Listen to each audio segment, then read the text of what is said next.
the smoke? Who wants the smoke? Who wants the smoke? Who wants the smoke? Temperatures going up, the heat is rising. Scholars are showing up, audience vibing. We on a mission, competition is the only desire. Whose information will be facing the immersive fire? So what's up, stand up, can you walk through hell? So tough, too tough for the weak, soft shell. Set the fire, fan the flame, smoke is rising in plumes. While the inexperienced debater starts to choke on the fumes. Bring your science, bring your wisdom, even bring us your religion. If you cannot stand the heat, then please don't come in the Paul's kitchen. It's a session, learn a lesson, fight and overcome your fear. Who will be the best debates by the time all the smoke clears? Who wants the smoke? Who wants the smoke? Who wants the smoke? Who wants the smoke? Smoke session, smoke session, smoke session, smoke session, smoke smoke session, smoke session. Smoke session. Smoke session.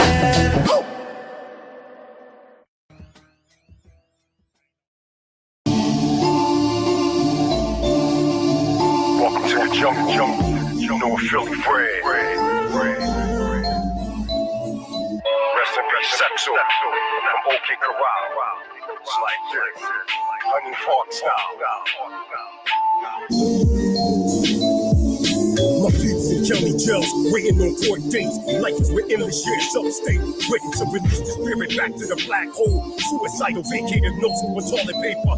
Stone slash cold, back in close hole. Made a wrong move, tables turned. I wish I could hear the prophetic words from my ears who wisdom the days of old. Before their minds got fried through smoking coke. Too much crying, my dome hurts. Vision burns, left swollen, back body broke. Watching block workers fraternize with cops, telling jokes just to cope. A young nation with false hope. Washing our image where heritage soap. Some dudes you thought were your folks left you hanging. For rare vultures to roast your soul. Your baby mind's missing your cause. You out of control on meds to avoid the pain that's hurting. Losing focus for the omen. Doing what you do as the Romans. Listening to Christian inmates drop sermons. Trying to stay sucker free from hermits and pee-wees like a hermit. Sometimes some play Frogger, die like Kermit. Some even get their wigs split. Doing too more. Make us a lot like Abdullah Ibn Muhammad. Soup season packs got blood, rushing like a comet. Israelite vegans forced to eat meat, ready to vomit. Trying to stay God conscious from the nonsense. So not to lose sense of 5 senses, but deadly venoms start entering the psychic at night. You hear the chisel with shanks on the ground getting strength. Infected our scars, trying to feel thick and balls, doing shakedowns, playing James Bond, looking around for contraband like he's Taliban. Bell so high, can't even make bond. 100,000 and thoughts reach beyond 8 Mile like sound. 17 certified, 10 to 24, 4 pound. Stressing, you lost 10 pounds, crying to your Yahweh to let you out the beast's mouth.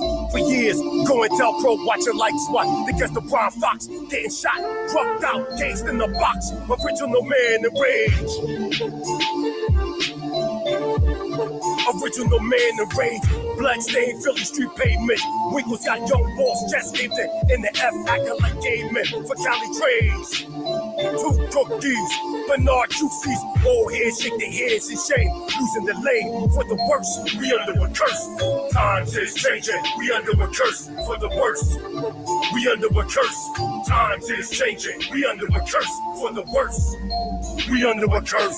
Squatting in cell 3 male, sleeping in boats. Trying to get your detainer lift. Your mind floats. Next door, young wolves fighting. One get broke for tobacco. Others hold on. The radicals like lassos. Beat magic. Lord of the fountain. Air silence. Dead lambs slaughtered by inbreds. Scared. Medium rare. Lions tear for air. Vagabonds slay waist deep in lands. Non-living. Filters for a fake image. Sounds of hissing from a Judas kiss. True rulers in the midst. Watch friends. Always bitch turn snitch. Times is changing, we under a curse for the worst. We under a curse. Times is changing, we under a curse for the worst. We under a curse. 2023 and beyond. You might need for the deck. Tanzania, East Africa, plus 255 with the 215 and the 267. Wise man on deck, Lord of the Rings, Hebrew Israelite sovereign nationalist horizon, all over the four corners of the earth.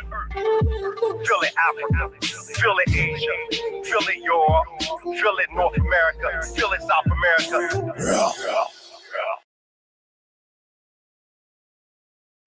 All right, peace, everybody. Peace, peace, peace, peace, peace. You see the title. You know what time it is. You know what we've been doing over here. Go ahead and hit the like, share the videos in the network. We're going to get right into it. DJ Genesis was letting Mighty Hebrew cook on her channel. I said, we got to bring this over here to the Coliseum, to the House of Consciousness. So here we go. Mighty Hebrew, go ahead and continue where you left off. We'll start from the beginning and you can just go ahead and get it in. Anybody know where Ashe is? I told Sonetter, tag him, tell him to tune in. Go ahead, Mighty Hebrew. Hallelujah. First and foremost, giving all praise and honor to Yahweh, the supreme, intelligent, powerful one of our forefathers, Abraham, Yitzchak, and Yaakov, those striving for righteousness' sake. I say unto the family, Shalom Aleichem. It's definitely an honor and a privilege to be here on Sonetter at Sonetter Studios, House of Consciousness Coliseum, DJ Genesis, Alchemizing Energy. Shout out to everybody listening. But let's get straight to the point. You know what I'm saying? Because y'all know I don't do this, but this has to stop. First, I want to address you, Brother Lau. You know what I'm saying? I don't have no hatred or nothing for you, but you said some things that was just purely inaccurate. So you heard me in the presentation when I gave salutation unto Yahweh Ayin So. You heard me say Shalom Aleichem. So in your mind, you must have thought I said Assalamu Alaikum. That is not what I said. Right here, if you look at the presentation on the screen, it lets you know that the traditional and literal translation of peace be upon you in Hebrew is Shalom Aleichem. You can break it down as follows. Shalom means peace correctly, completeness, wholeness, and well-being. Aleichem means upon you, plural, though historically used for individuals too. If someone greets you with this, the customary response is Aleichem Shalom. That's a fact. I speak Ivrit, my brother. I live in two locations. I live in Dimona, Israel, Northeastern Africa, and I also live in Tanzania, East Africa. But I'm originally from Philadelphia, Pennsylvania. I'm from the slums in North Philly, Hunting Park section. Both of my parents is FBA, Foundational Black Americans. But let's get it, right? So, boom. I seen a presentation from the brother Ashe, right? I mean, I ain't like the title, you know what I'm saying? Even though he wasn't saying, I'm a Bati boy, as they would say in patois, right? But he said what I was bringing forth was, some Bati boy stuff, right? So what I want you to do right now, DJ Genesis, is throw up his presentation that had Nepal Shaddai on it, because I'm gonna show you, young brother, that you basically cut yourself. You know what I'm saying? I'm definitely a Hebrew Israelite. I'm a tourist and a Hebrew Israelite. I don't subscribe to the New Testament. I subscribe strictly to the Tanakh, the Torah. Let's get it. So we're going to hit this. We're going to start this from the very beginning when the Shaddai comes in. And I'm going to show you, my young brother, that what you say on this is literally going to cut yourself. Because when you go to look at what the video was talking about, watch what AI say, right? No, he did not. That's my Hebrew brother, Brother Lau. He did not greet me with Assalamu Alaikum. You misheard. You talking about Mikael ben Yehuda. No, he's an Israelite. He said Shalom Alaikum. You just misheard him. Go ahead. Hit that. Hit that. Let's get this thing cracking. Let's get it. Yeah, it's a birth defect. The Y chromosome is a defect. Huh? The Y chromosome is a mutation. Sister Nepal Shaddai to the rescue. Mm-hmm. She here? There she go. I mean, Adam and Eve was autistic when they was in the Garden of Eden. Don't say it. Stop this for 1 second. Stop for 1 second. Stop this for 1 second. They was autistic in the Stop it for 1 second. Okay, we can definitely, Brother Lau, we'll do that. And I'll put money on it right now. I can bet you $1,000 the man says Shalom Aleichem. We can do this right now live in front of everybody. The man clearly says Shalom Aleichem. We know Ivrit, brother. I'm not them dudes that come on social media. The community I'm a part of, so it'll be clear, I'm a part of the African Hebrew Israelites of Jerusalem, which was founded by the late Adonai Rabbi Ben Ami Ben Yisrael HaMoshiach, affectionately known as Ben Ami. My grandfather, the late Prince Asiel ben Israel, and the late Prince Dr. Shaliat ben Yahuda, who is the founder of the School, the Prophets Institute in Northeastern Africa, falsely called the Middle East. And if any of y'all want to challenge me, I could prove that Israel is in fact Northeastern Africa that sits on the tectonic plate. We can go into the flora and fauna and show that the Negev Desert is nothing but an extension of the Sahara Desert. I'm going to set y'all niggas on fire tonight. Y'all gonna stop talking shit about me. Press play. But this might be also one of the things that when you were a kid and your parents already know the answer. They've already looked at it. I'm spanking tonight. That's the reason why, because you're saying play it back, but I'm sure that I think that okay. He watched it already. That's the reason why. I love this young brother. That's why I'm gonna do this to him. Go ahead. Let's get it. Hey, real quick. Before they ate that fruit, they was autistic, man. Hey, real quick. Genesis 2 verse 5 says what? With base 44, a simple sentence becomes your website. The setup is here. The setup is here. Male and female. I don't read that. Watch this. Male and female, I created them and called their name Adam. Yeah. What that mean? That sounds like a nation. What that mean? It sounds like can't comprehend the point. One. That means that Adam represents mankind, not an individual person named Adam. Well, that Adam. Adam. Type shit. So it really just means mankind as a whole. Let's welcome the part to the panel. That's what you believe. Here we That's go what now. the bird just said. Hold on, wait. Let's welcome the sister onto the panel. She didn't come on for nothing. Peace. Yes, I see your title. Watch this. My I see your PowerPoint title. is And I straight thought for you were you. going over the video that we did yesterday, so thought I'd join. You missed it then. No, I heard a little bit of what you're saying. That we need to change the Bati Boy thing, though. You're gonna have to edit that. Okay. But you just woke up, Nepal? No, I've been walking all day. Walking in 112 degrees. Oh, You changed it for me, sis? No, I can't change it. That's I don't want to. You can change it. I'm looking at it. Say, I say what's there. Challenges mighty Hebrew in his doctrine. They don't say Bati Boy no more. Oh, maybe Sonetter changed it. Yeah. So No, it says Bati Boy. it's no problem for you to challenge him. It's just that I don't get why you guys think it's homosexual though. It still says Bati Boy on there. Boy, nobody said it was. I gave a lot of reasons why I said it. I believe it's a Yeah, I didn't look at it. What is the homosexual part? not homosexual. Not homosexual. It's the promotion of transsexual. Is it? Mm-hmm. Watch this. How?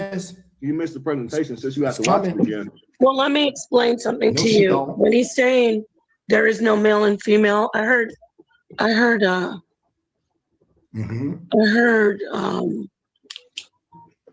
Suntan asking if Madam Blavatsky's still alive. Yeah. Keep going. You want to address that so far? You want No, it's coming. It's about to come. Let it play. Watch this. It's coming. Yeah. I know nothing of Madam Blavatsky. There's no sex or gender in even in science in the beginning. You do know that, right? Stop. You talking about autosomes? Stop. I'm talking about in the beginning of the organism. Stop it. Okay. So now I want you to pull it up, right? Because we're gonna crack this code real quick. And everybody, they can like ask questions and answers after I do my PowerPoint presentation. I see young Ashe on, and that's very perfect. So now I want you to pull up, right? I want you to pull up what I sent to you, which we got here. You just had it up. Yes, in scientific terms. There we go. Pull it up and correlate for me. Barakasha Akoti to the Rabbah. Pull that up. Bang. Let's read it. Okay, so In scientific terms, were the very first organism born asexual? Yes. In scientific terms, the very first life forms on Earth reproduce asexually. For the first billion or more years of life, all organisms were single-celled microbes like bacteria and archaea that multiplied by copying their genetic material and splitting into identical clones. The early history of life. Simple beginnings. The earliest replicators in single-celled life relied on simple division, such as binary fission, to pass down genetic traits without any mixing from a partner. No sex cells. Asexual production means that there are no specialized cells or gametes that need to fuse together to create a new living thing. Genetic clones. Offspring produced this way are direct copies of the parent organism carrying the exact same genetic code. When sex evolved later. Arrival of eukaryotes. Sexual reproduction did not appear until much later, roughly 2 billion years ago, after more complex cells with nucleus eukaryotes evolved. Gene swapping, even before sexual reproduction with distinct male and female genders started, some primitive microbes engaged in basic horizontal gene transfer, sharing pieces of DNA with one another.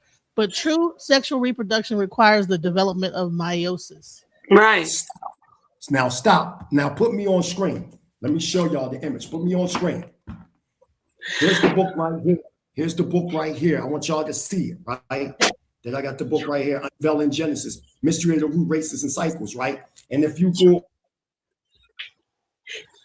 on page 79, here go a morpho reproduction system that is being talked about. There go how a cell mimics itself. It's asexual in nature.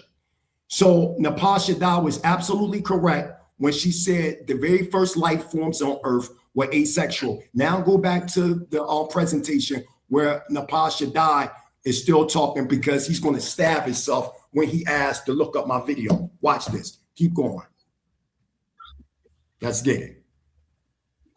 Okay, we're going to go back to the video now. There's no female or male. The concept is there. So when I say the female is the first, the feminine, the concept, but actual human beings with male sex and female sex in an organism wasn't even there in the beginning. In what organism? Are you talking about humanity? The humans. Yeah, humans. Where? It was in darkness. Where? In the womb? No, I'm saying in the beginning, in the beginning of creation, like the last universal common ancestor. You do know that, right? So, Paul, you're saying that like the single cell? Oh, no, I don't know. Hold on, wait, King J, please stop. I don't know. Please name it. I'm gonna look it up. Let's see what you're talking about. I just did. You didn't give a name. You just broke down what it was. What is it? What's the name of this? No, see, you don't know. You're not ready. You want to debate him, and you're not even ready. I said last universal. I said Luca. Oh, Luca. I didn't hear you say. Did anybody hear you say? I said last universal common ancestor. You don't even know it. Luca means I say she's really just saying like the chromosome X and Y have a common gene pool. They come from a common ancestor, so to speak. And that's why I asked her about autosomes, right? Well, and I said before we talk about anything, the first creation was sexless. I want you to stay on track. Well, we're talking about you're talking about male and female, right? You want to talk about autosomes, or do you want to talk about sex chromosomes? About people. Do you want to talk about sex chromosomes? Because you said it was no, that's not what he was talking about. He wasn't talking about no damn sex chromosomes. He said, "You're God." Would you like to replay? No, I don't need to. No, stop right there. Stop right there. I don't need you scamming either, though. Stop. Stop. So throughout the presentation, I never said Yahuwah Ayin Soul was Adam HaChakma being shielded in Makaba light. I never said that. Yahuwah Ayin Soul is the endless one, neither male, female, non-dimensional, or that. The Makaba light is also an asexual shell, so to say, that has masculine and feminine principle, or masculine and feminine polarity, which later forms into the sexes. In Ivrit, in Bereshit, falsely called Genesis 2:7, it says Zokor wa Nikiva. And see, and this is why I'm saying, if you don't know the Ivrit, so to make this clear to everybody, so you know, I do not follow the Bible. I follow the Hebrew text of the Tanakh. And I use the Sinaitic pictorial Hebrew, which you want to call hieroglyph, to get the symbolic understanding through the archaic symbols of the Sinaitic inscriptions. Okay? So now, and after I get finished the presentation, then everybody can say what they say. Shout out to God Energy. I see God Energy in the building. So I'm making that. Hey, what's going on, young Lord? So this is not personal for me, but it seemed like it's a personal thing. Here's a book right here called The Book of God, an encyclopedia of proof that the black man is God by Dr. Wesley Muhammad, right? And I just want to read something that I found interesting. You see what I'm saying? Because he was also breaking down how originally there was a duality in principle, but the non-initiative, they took these things literal and they ran. And this is what we're having right now. We're having a literal discussion with people that's taking what I'm saying literal, but I'm speaking esoterically. Could you real quick, while I look this up, DJ Genesis, could you give us the esoteric meaning of asexual being in the esoteric sense? Could you read that to the people? In esoteric and metaphysical thought, the asexual being symbolizes transcendence of primal dualities, energetic self-sufficiency, and the return to an unconditioned primordial state. Rather than representing a mere biological lack, esoteric interpretations views this state through lenses like energetic purity, cosmic wholeness, and the freedom from material attachment. And then transcending primal duality, union of opposites. Traditional occult and esoteric systems such as Hermeticism or alchemy view standard human sexuality as a dynamic push-pull of polar forces, active, passive, masculine, feminine, or lingam or yoni. The androgynous ideal. An asexual state is often symbolically tied to the concept of the divine androgen, or primordial Adam Kadmon. At being a being whose creative and spiritual fire turns inward rather than outward, achieving internal equilibrium without needing an external complement. Cosmological and karmic perspectives. The return to origin. The ancient creation narratives such as Buddhist Agana Sutta, early cosmic inhabitants existed in a genderless, non-sexual state before material attachment and dense physical forms introduced division and desire. From this view, asexuality can be interpreted esoterically as an echo of pre-fallen lighter state of being. Stop right there. You can stop right there. On page 10 of the book that I'm reading right here, the Book of God, the encyclopedia, that proof that the black man is God, it clearly says, to the ancient spirit was masculine and matter was feminine. They were represented as two gods dropped down. At other times, you got to hear this, at other times, the two gods were weeded into one androgynous deity. It says they're initiated to go down. The profane and unlearned took the representation on face value and thus imaged God as a being who actually possessed both sets of organs, which is a true hermaphrodite. The initiated, on the other hand, understood this to signify the spiritual material nature, God, man. This is true as well as with the image of God with two faces, a man and a woman turning the opposite side. Thus, this is God as spirit, man, and matter as women.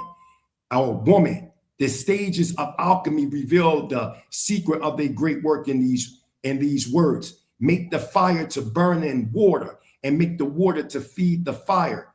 In this lies the greatest wisdom. I'm going to stop right there. So what we're saying is when you look at emanation, that originally there was no sex, no gender in that cosmic realm. And as we proceeded for our bodies to be more coarse as we develop more into material matter. There was a separation that occurred through our records. It took a 3.5 million year period of the separation of the polarities into sexes. Now go back to the presentation where we left off at, and I want to show Brother Ashe on his own presentation. When he looked up my presentation, the generator, the AI generator, is going to tell him exactly what I'm talking about. Exactly what I'm saying is what it said. And I believe you seen that, brother, and you turned it off. Now play that. Go ahead, DJ Genesis. Well, before you go, though, if you don't mind, yeah, I want to just add a little bit, because I think I don't know if you said 5 million or 500 million, but when I was talking to him, I want to make it clear about all organisms having, LUCA. But when you get to talking about sex chromosomes, because he's saying, what about autosomes? Before there were, it was so heated. Before you even had sex chromosomes, a separation, like what we're talking about, you can say autosomes, but the conversation is about sex chromosomes, right? I'm getting to a point because I've taught this many times. We see it as an XX now for women, for female, but these were not sex chromosomes. They were a type of autosome before we had the separation of XY. In the XX, males and females both in the organisms had those twin so-called autosomes that are the proto, the pre-XX. So when I say the women or the female was first, we're talking about male and female both having what we will call a type of XX, which wasn't at the time a sex chromosome. It was an autosome. But now that we have a degenerate Y, we say sex chromosomes, get it? Because in the male species, now we have that second of the two identical autosomes that now we have them as sex chromosomes. So we have XY for male and XX for female. What my point is to what he's saying in this presentation is, we had the same everything at the genetic biological base. You get what I'm saying? So I just want to throw that out. Thank you. This was 300 million years ago, though. I don't know what you say, Mighty Hebrew, but okay. Yeah, and that's correct. And I just want to say something because I keep hearing dudes talk about bring up Blavatsky. Blavatsky ain't create no theosophy. Theosophy go back since the dawn of time. And anybody that research her, she went to the Himalayas and the Indus Valley and learned from Lama and Buddhists along with Hindu and Brahmanistic sages about something known as the stanza of Zion, and then she placed commentary and created what is known as secret doctrine. We're very hip to these things, so we don't want to make it seem like Blavatsky created anything. She didn't create anything. All she did was regurgitate something that already existed. Go back to the presentation real quick because I want to show the people something. Because if I said what I'm saying, why is and also the AI generator of YouTube, when you look up the presentation after it was over, he pulled it up and it clearly said exactly what I'm saying. Go ahead.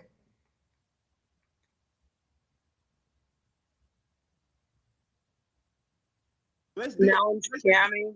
Yeah, it's scamming. When you come up here talking about chromosomes, you know that man ain't talking about no chromosomes. You said transsexual. Playback. You literally said transsexual, right?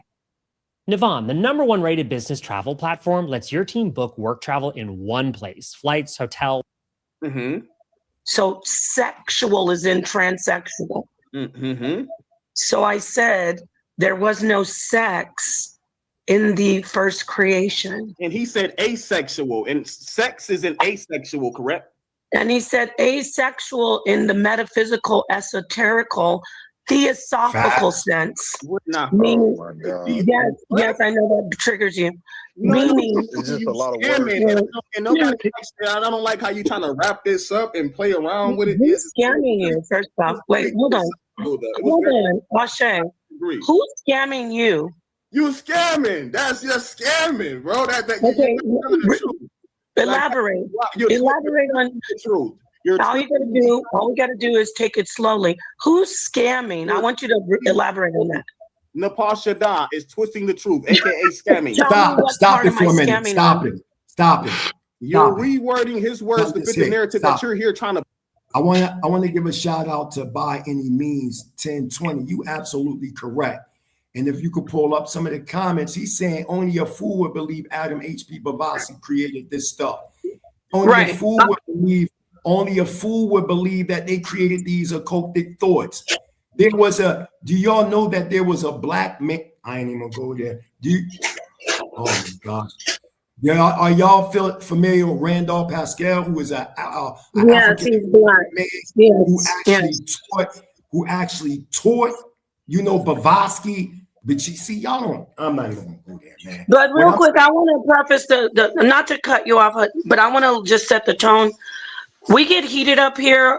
Everybody's on a very respectable level. If you're listening to this, if you listen to Mighty Hebrew, you listen to Ashe, God Energy, Genesis, me. First off, we're all cool. So when you hear this playback and you hear it get heated, so I'm just letting everybody in the audience, don't come over here thinking you're gonna see some beef or whatever. This is about the information, but we do get it in over here. So I just want to let everybody know we're gonna stick to the information, and we all have respect for each other up here. So go ahead, finish. I saw God Energy have his hand raised. But listen, I can't. I gotta go through my PowerPoint. I gotta go because this is part 3. I gotta go through my PowerPoint. All right, let's get back to don't worry about the chat, Mighty Hebrew. Please don't. Okay. Go ahead. Continue on. Push to defend and real quick, once he's done, you guys can ask. That's why the link was in the chat. If you just hold on, write it down, and I want you to address everything that he's saying. So, all right, go ahead.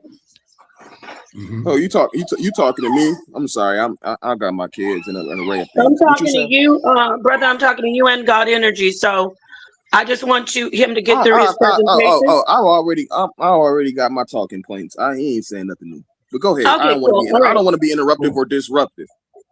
No, like you're not. You're no, good. I'm just playing the part. No, you're good. Just hang tight and just. I said to God Energy because he had his hand raised. Please make some notes on it because I do want you to address him, but he wants to get through his presentation. But the link, you guys obviously are in here. You're more than welcome to be here. Go ahead, Mighty Hebrew. Finish what you were, or get back to what you were doing before I interrupted you. And like I said, I gotta say this. Y'all keep making it seem like the Hebrew Israelite culture is a monolith. No, it's not. If you look at this, if y'all put the picture up here of me, you can see this right here is called the Tree of Life, African Hebrew Israelites of Jerusalem Absorption Manual. We got a Tree of Life system. Look, see, don't it say, look, what that say? The African Jerusalem Absorption Manual, the Tree of Life. We got a whole Tree of Life system. So it's not, don't think all Hebrews believe the same. We got to get out of that mind state thinking that all Hebrews believe the same when they don't. And that's all I'm saying. Maybe the Hebrews that you may have talked to or you might have spoke to, and they might come in a religio sense. We don't do that, the African Hebrew Israelites of Jerusalem. We got a scholarship body known as the School of the Prophets Institute, whereas though we take the scripture to the highest esoteric level. Give a shout out to one of my master teachers, Dr. Kazriel Ben Yahuda, Dean of the School of the Prophets Institute in Dimona, Israel, Northeastern Africa, who I brought on the House of Consciousness before, and that no Sarnetta along with Sister Nepal. Go ahead. Continue on. I just wanted to bring that out to the people that all Hebrews don't believe the same. You got different Hebrew groups and camps. Y'all just familiar with the ones that be on the street corner. So y'all come up with these preconceived notions that all Hebrews believe the same. That is false. Play. So you said transsexual. I mentioned that there is no sex. Where's the scam? What your boy said, and what we're referring to, and when we're responding to, is what your boy said. So so a matter of fact, so let's slow it down because you said you wasn't even here for the video. So maybe you don't remember what he said. I remember, I know his teachings, and they're not just his. There's Vedic teachings, there's Neoplatism, there's of course, you're focused on H.P. Blavatsky, but these teachings go back to these people. Well, I'm gonna let you know something. That's not respectful. What do you mean? What do you mean it's not respectful? Just finish your spiel. You just called me scamming. I didn't cry and say I'm not being respected. Okay, so let me get back to this. It's not just his teaching. He does have his own teachings, but these teachings go back to, like you guys are crying about, before H.P. Blavatsky hijacked Theosophy. Theosophy predates her. It goes back to before the Kabbalah. It goes back to Kemet. It goes back to all the Vedic teachings. Somebody was crying up here saying, Indus Valley. Yeah. Who has a problem with ancient writings? No, this isn't just about. brought it to the forefront. I'm gonna be real. I'm gonna be real all Madam all the way Blavatsky real with you, because and the realism is this. We'll let y'all come on and give y'all spill and defend and twist words and yes, I say scamming. I don't care. I'm not saying you no, you said disrespectful. No. I said I don't care that you're saying scamming. And that's disruptive. But yes, what's disruptive? You talking while I'm talking. Yeah, and you know what? If you Negroes have a problem with that, don't be on my husband's channel. I shouldn't have said that. Hey, pause it for a second. Pause it for a second. I'm not angry, but you're crying about it. Pause it. I want to publicly say I shouldn't. You know, I was getting a little heated. I shouldn't have said that. That's his rhetoric. Frontier is Ashe's domain. That's his channel that he works in the HOK network. I was just, he's getting a little under my skin. So yeah, that doesn't have anything to do with, pulling all that stuff. I can admit. That's bullshit when I'm pulling that husband's channel stuff. Yeah, so yeah, I just want to say I shouldn't do that, and I won't be doing that again. If I get upset about somebody saying something about me, I'm just gonna stick to the information and not pull that kind of stuff. So go ahead, play that playback. Go ahead. Go ahead, Genesis. Little things like disrespect and me talking. You talk over everybody. Ashe. You talk over everyone, sir. But get back to the point. And I wait to be called on when I'm on. And then you keep talking over people. So what do you want to say? Damn lie. Go back to what you want to say. You want to know what? And I see what you're doing, and I don't like it. And because I came in and told you that there's no sex. I don't respect what you're doing at all. I'm gonna be all the way real with you. So how about this? What was he so upset about? Are you willing to defend? We're defending it right now. You don't see. You're not watching. Jesus, would you like to be captain? What was I didn't get to see this guy. This is my first time seeing this. This is blowing my mind. Right. Why is there so much anger told me. Somebody put this in my inbox. I didn't even know about this joint. I didn't even know. I don't respect what you're doing. Jesus. Okay. But hold on, Brother Law said he's leaving, and he didn't want to. I didn't like it. I mean, but that's cool. It's really just water under the bridge. The reason I stopped it though, because we family, and I don't want we not finna get into nothing crazy on stream. We fam. Okay, I think that I don't. Okay. All right, so and I'm Brother Law said he's leaving. He made his announcement. No, Brother Law, don't go nowhere because I put this PowerPoint presentation together. It's about to come up. Don't leave, man. Don't leave. Yeah, I think the Brother Law. He's like, I'm leaving, guys. But he said it was somebody in the chat or something like that. Not none of us. He was saying it was somebody in the chat getting on his nerves. No, okay, well just ignore them. Yeah. Don't leave. Don't leave because I want you to see this PowerPoint presentation. Everybody's going to enjoy it. You know what I mean? Y'all got me in my bag. I just turned 50. Y'all won't let me. It's like, The Godfather 3, when you see Michael Don Corleone trying to get out and y'all just dragging me back in. I don't know why. So I'm going to deal with this real quick. Go ahead. Press play. Don't leave me. It's crazy. No, don't leave. Don't leave. Don't leave. No. Somebody said, don't leave me. It's crazy. Y'all bugging out. The chat. Well, okay. Anyways, y'all, they wild. They wild. If you want to be Captain Save them, let's go to the teaching. I don't care what you say. I asked you a question. You didn't talk about last universal common ancestor. Can you get back to that, or you discount? No, you don't come to my show and you don't change, and you don't get the twist and change things. So we'll go. Stop it. Yup, stop it. So Brother Ashe was like, let's go to the teacher. So when you look on the far right-hand side, it says, ask about this video. So he's going to ask about the video and watch what it say. This is how you know that what I'm saying is exactly what I'm saying. Press play. Watch it pop up and watch what it say when we read it. Can I say anything before you play it though, brother? Just real quick. It ain't nothing crazy. Go ahead. I was hitting the ask button so we can go directly to the timestamp when you would say all your stuff, so we ain't have to bother flicking all throughout the 3-hour video. So I would go to the AI just to get the timestamp, and I ask it what was said, and it tell me what you said, and I just be able to go straight to your quote. I know that's my whole point, and it's going to tell you about the full context of this presentation. Just watch, press play. Where's the divine? That's crazy. Can I throw some clarity to help? Wait, hold on. Stop, Ashe. Who's on the panel talking about that's crazy? Who is that? That's my cousin. Well, your cousin, you will get removed. Let me talk to you. You will get removed if you're over here cheerleading, because I don't know you. I don't know you. I don't know you. That's crazy. You're being sensitive. Don't say it anymore. Whoa. I was on one, y'all. I just built a budgeting app with basic. I didn't get to pay my bill, y'all. Sorry about that. So look, press pause. Press pause. Okay. Right there. No. You went too far up. You went too far because it just came in. All right, right there. Okay, just hit it again so it can come in. Press play.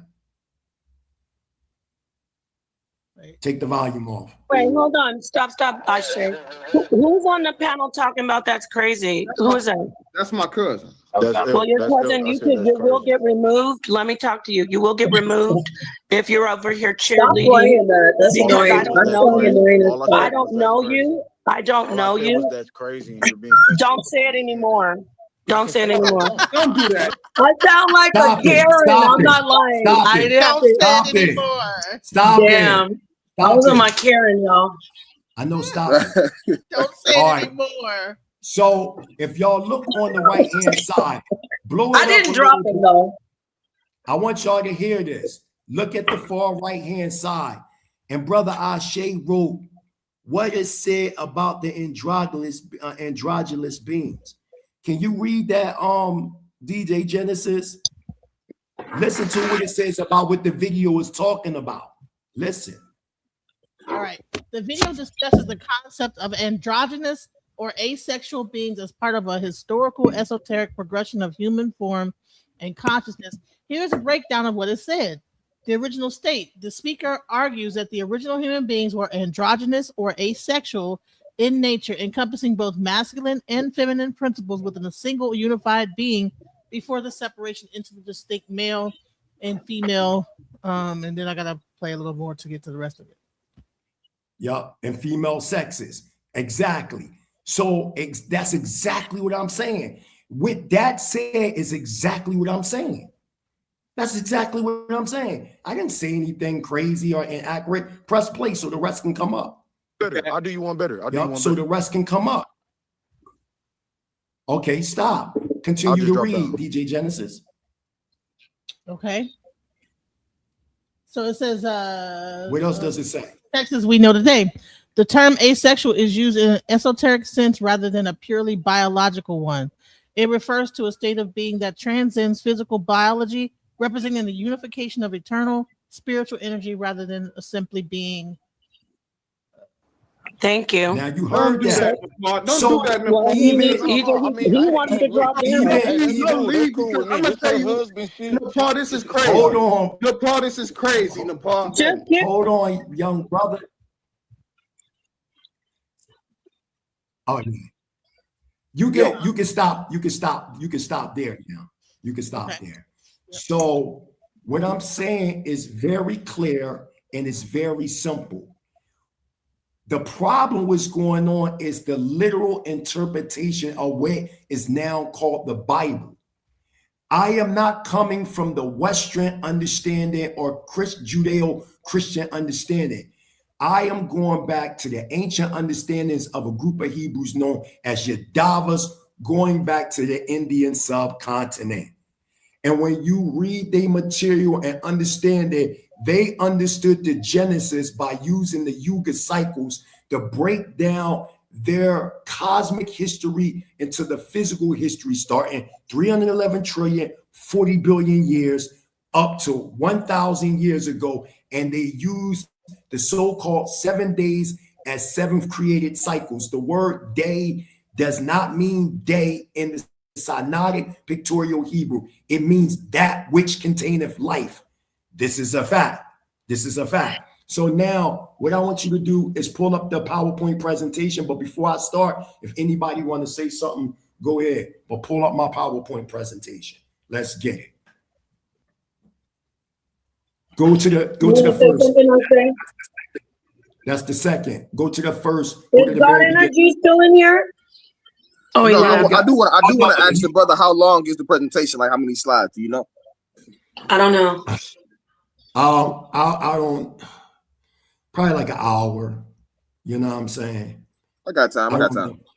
Yeah, you're going to enjoy it. Relax. You're going to just relax. I know you like to smoke the herbal essence. You know what I mean? Roll something up, young boy. Roll something up.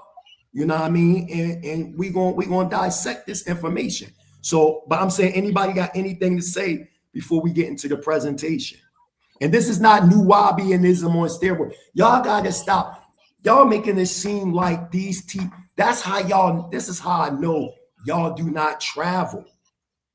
This don't have nothing to do with no new Wahhabian stuff, man. Listen, Mighty Hebrew, I need you to do me a favor. I know, don't look at the comments. Please don't look at the chat. Okay. I got this.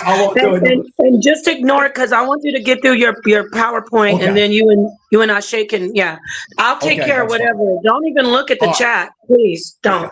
Okay. Thank you. So y'all ready? Yeah. Okay, let's get it. Y'all. First and foremost, I give all praise and honor to Yahweh, the supreme, eternal, powerful one of our forefathers, Abraham, Yitzchak, and Yaakov, those striving for righteousness' sake. I say into the family, Shalom Aleichem, this is the Mighty Hebrew, Nasi Prince Charland Dean, Tanzania, by the way of Philadelphia, Pennsylvania, understanding the 7 emanated cycles of Adamic consciousness. Now, why am I talking about 7 emanated cycles? The reason is because we've been under the impression for many, many years that when you're looking at the first pages of Bitter Sheet, falsely called Genesis, that we're looking at 7 literal days, because this is how we've been taught from an abstract level. One of the problems in the world today, when they look at these Eastern esoteric teachings and readings, they got their understanding from Hellenistic Greco-Roman meanings being crossed over into Hebrew words. This is one of the major problems that we see when we're dealing with things like Strong's Concordances. The Strong's Concordances translate Hebrew words based on how the King James Version was translated. And in that retrospect, it gives you Hellenistic meanings and they impose it within Hebrew words. But a true Hebrew speaker that speak Hebrew fluently, if you try to bring a Strong's Concordance to them, they'll laugh. Go to the next slide. I said in my book, 311 trillion, 40 billion BCE to now, I said the realization of truth is the ultimate weapon to manifest one's reality. And that's true. We got to stop being biased. We gotta shed the biasness. I know how we've been taught the Bible, or the so-called Bible. I understand that your Gentiles took this Eastern book and manipulated it, and they force-fed it to us. But now today in 2026, you have a scholarship body that is putting the scriptures back in its proper place and perspective, just like they hijacked Kemet. When they hijacked Kemet, They took all the artifacts, they took all the information, all the data, and imposed it on their own until there was a challenge. There was a challenge. You had people such as George G. James that wrote Stolen Legacy. We got Dr. Joseph A.A. Ben Yokanai challenging them. We got Chancellor Williams. We got different scholars that came, Dr. Shaka Musa Barashengo, and many scholars that came to challenge and put Kemet back into its place as an African civilization. We here as the African Hebrew Israelites is challenging Western academia, and we are now putting the Hebrew Israelites back in its proper place in Israel, Northeastern Africa. Next slide. Next slide. All my sources, everything you need is going to come up, and you're going to be able to go look up all this information and verify. So now I'm giving y'all an anthropomorphical symbol of Adam HaChachma. And what do you see? You see the Mokaba like that. Adam HaChachma sits in symbolically as a celestial being that has duality, positive and negative, male and female polarity, not sexist. Now, y'all remember, y'all was laughing at me when I said we didn't come from the universe, but the universe comes from us. Y'all laughed at me because y'all didn't understand what I was saying. I am not talking about the physical man as we know today. I am talking about our original cosmic celestial body. And when we time traveled, so to say, by the way of macabre light, as we was going through this process of densification, what happened, the residue from our cosmic bodies that we didn't need necessary formed the universe and the solar system. So let's continue on. Let's go to the next slide. So here's my elders. We got to give accolade to our elders. See, I'm not up here representing myself. I represent a body of people known as the African Hebrew Israelites of Jerusalem.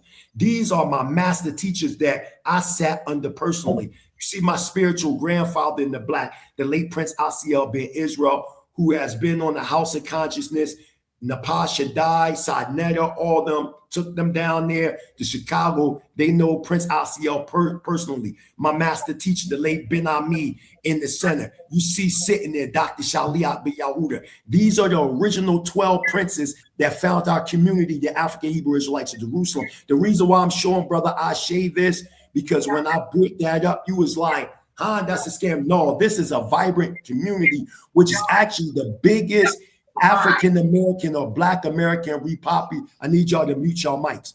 The biggest repatriating movement in the history of Black American history. That is a fact. That is a historical fact. That's a historical fact. So all these princes died except there's one more left. Prince Gawara Hagador, he wrote a book called The Impregnable People. I took him over there to Killer Priest podcast where he did a presentation over there. So he's the only one that's left out of all the 12 princes that is alive. Now you have new princes today, myself, others. I was appointed a prince in 2016 by the late Prince Asiel ben Yisrael, not because of some prestige, but the work that I put in over the years in the Hebrew Israelite nation. Next slide. Remember the days are old, consider the many. Any questions or quarrels, you go to your fathers, you go to your elders. We have to return back to our elders. It's a lot of disrespect in our communities. I don't care which school of thought you come from. I'm never going to disrespect the elder. Never, never. Because there was lives that were lost to build what we got. Now we got the elders continue. You're always going to have them threes. And who do you see on the far left? The late Prince Dr. Shaliat ben Yahuda, who found the School of Prophets Institute that I graduated out of in 2005. Boom, you got the late Prince Asiel, who is the international ambassador and prime minister of the African Hebrew Israelites of Jerusalem. And then in the center, who you got? Adonai, Rabbi Nu Ben Ami, Ben Yisrael HaMoshiach. What do you see on this kippah? You see the radiance coming from his kether, showing that same macabre light.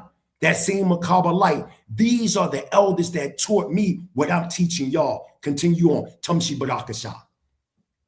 Ben Ami, Ben Yisrael. I can't really see certain things because if y'all can move, if you can move DJ Genesis. I don't have the side thing.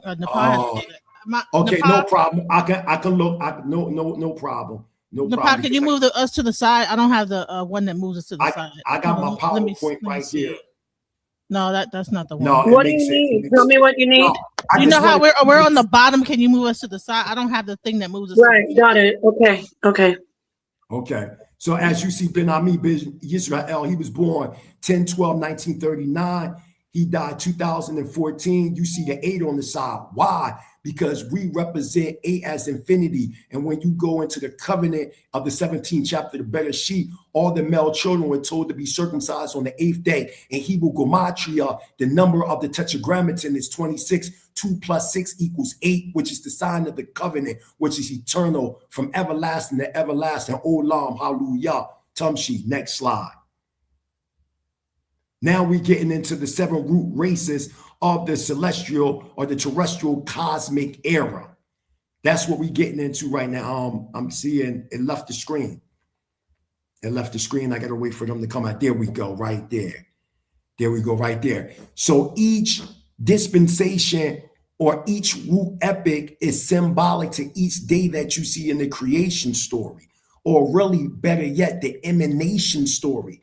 So when you read in Bereshit chapter 1, verse 1 and 2, you talking about what is known as the etheric root epic, which some people call it the Polarian root epic amongst theosophists. Then when you go into the second one, now you're talking about Bereshit chapter 1, starting at 3 to 5. Now you're talking about the Molecurian root epic, which they call the Hyperborean root epic. The third root epic is known as Tamal Nadu. Now you're talking 36 million BCE. Now you're seeing the celestial go into the terrestrial, okay? Then you see the fourth. Now you're talking about the Ptolemy root epic, also known as the Atlantean root epic.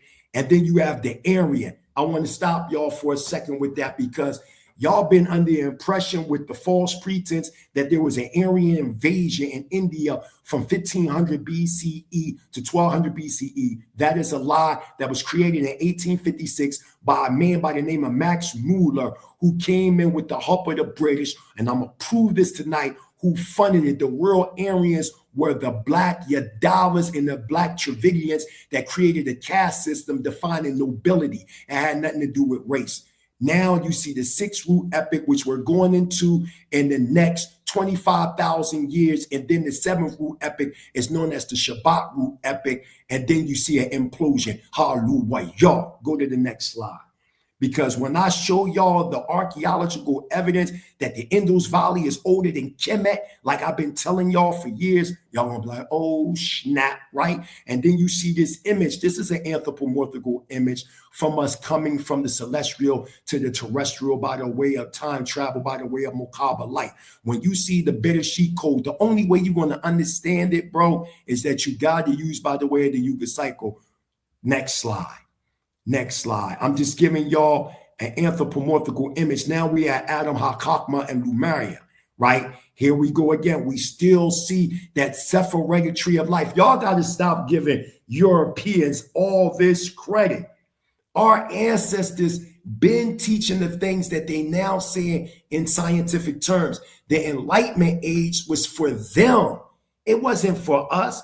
We was already way advanced in the game. This is why to this day, they don't even know how we built the pyramids and the ziggurats. They give you theories and they theorize, but because we've been here for so many years, or so many infinite amounts of cycles and seasons, that they can't determine this stuff because they weren't there. When they create this lineal history, this is for them to control time and space so they can control life. So you see Adam HaChachma right there. He is connected to the 10 points, and you see the masculine and the feminine. Remember, for women, we're equal, but equality doesn't mean sameness. Our roles are different, our perspectives are different, but the responsibility is shared. Next slide. Next slide. So now you got the root races and the sub-root races. Now you see Lumeria right there, and you see an empty spot. Why? Because we were more like, we wasn't fully coursed until you get to the 7. But if you notice 5 and 6, you see the word Negro. So now what you're seeing, the Lemurian or Tamana-Du root epic 12 million BCE sliding over to the Atlantean root epic known as the Romorhos.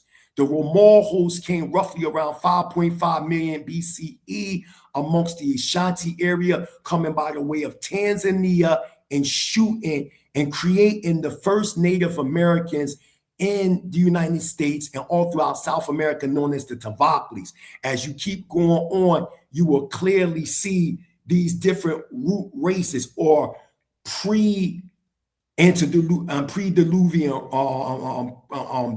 races, which will go into the antediluvian times. Next slide.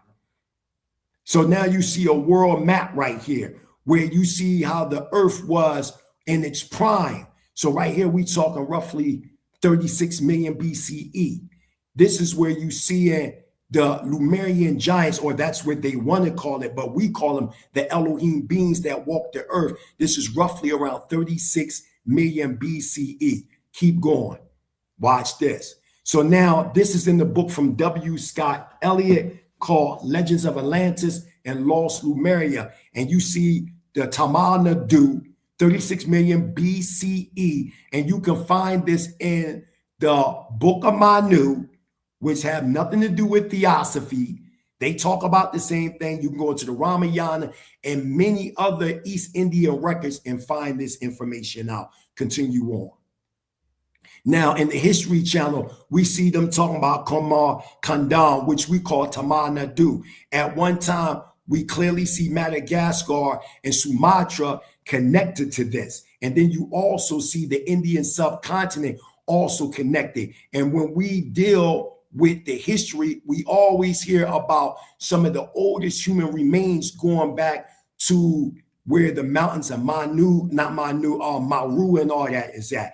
If anybody know anything about Tanzania, if you go into an area right now, which I've been, you go somewhere known as Arusha, Tanzania. Guess what sits there? Mount Meru. Guess what sits in Moshi, where I'm at right now? Mount Kilimanjaro. If you look in my backyard right now, you can see Kilimanjaro right in my backyard, like right in front of my backyard. The next slide, please. Let's get it. Now, here we go. We're about to fry it up. So I need you to read right there, DJ Genesis, who is Hanuman, because I'm bringing this up because, you know, Napal Shaddai brought this up. So now I'm about to get into this. Let's get it.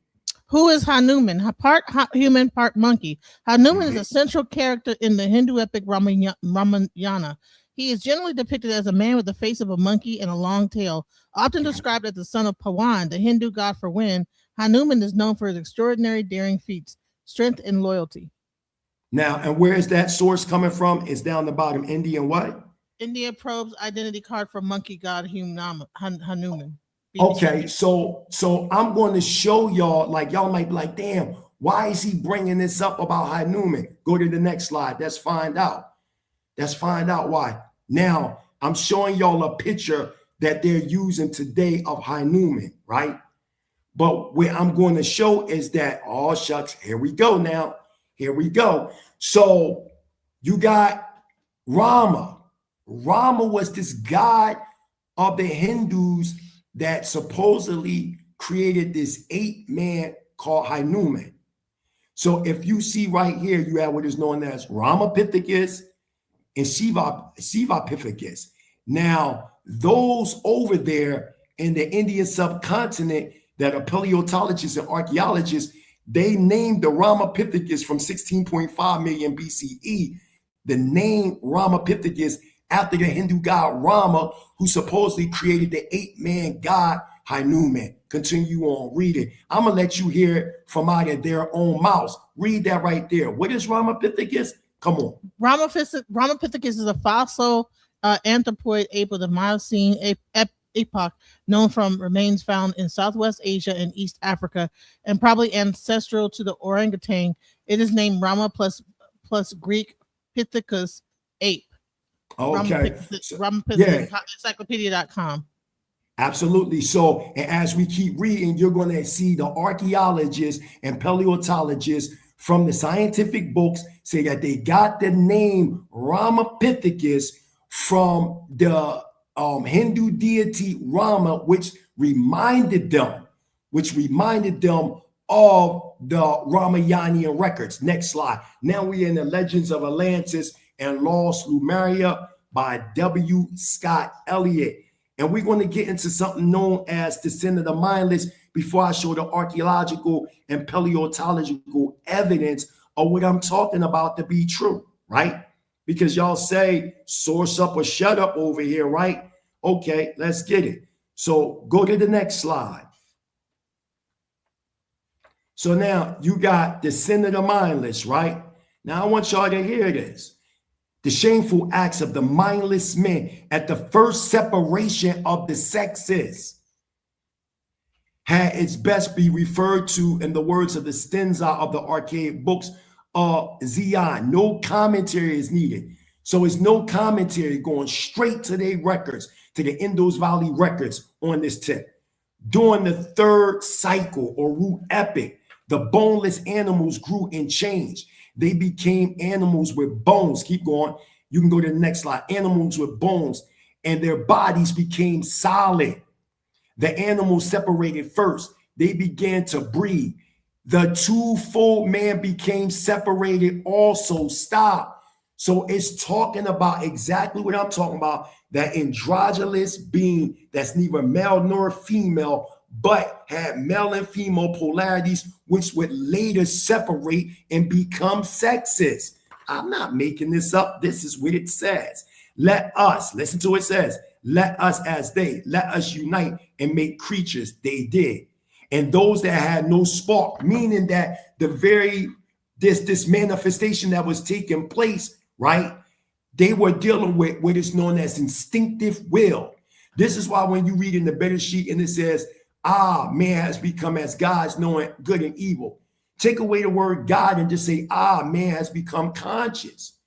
From one level of conscious thought, in that retrospect, from instinctive will to conscious will, right? And it says that the tongues of their progeny remain still. Monsters they bred, a race of crooked, red-headed cover monsters, meaning orangutan, going on all fours. So it's letting you know about the separation that took place. Next slide. Next slide. Because I'm going to go through some of this stuff to keep going, because I'm going to hit straight. Go ahead, keep going. Now, if you look at this diagram, you can literally see, and let me pull mine up so I can see it also. So now, when you look at that diagram, you see the primordial astral man. So on the right-hand side is us. On the left-hand side is different primates. And if you notice at the very top, you see that circle, and that circle is what connects everything. That is what we call in the missing link. Here at the Mighty Hebrew University, the missing link for us is Adam HaKakma, also known as the mind. And what you see is the manifestations in substance from the mind.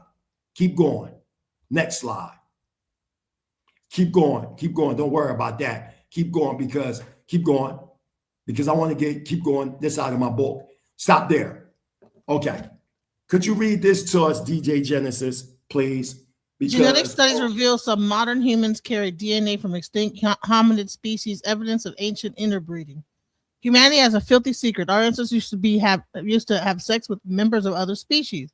That's the finding in a new piece of research which suggests ancient people used to romp with a ghost species of proto-human. We are just one of a number of species known as hominins. Members of this family include Neanderthals, Denisovans, which are no longer found on Earth. It seems that interbreeding between different early hominin species is not the exception. It's the norm, says Omer Guckerman, assistant professor of biological science in the University of Buffalo. Guckerman tested the DNA of humans living in sub-Saharan Africa and found genes which were wildly different from versions found in other modern humans. Okay, and where's the source of that? Where isn't that Smithsonian.com? Yes, so there were different hominin species. Right? Isn't that what that's saying? Okay, yes. now, okay, so I'm just making sure. Now we're in a book called The Hidden History of the Human Race, Forbidden Archaeology by Michael Creamer, who is also an archaeologist. Could you read that to the people, to me, DJ Genesis? If not, I'll read it. Ramapithecus first came to the attention of scientists in the 1930s. This creature, initially regarded as a fossil ape, was named after Rama, an incarnation of God described in the Vedas. In Stop.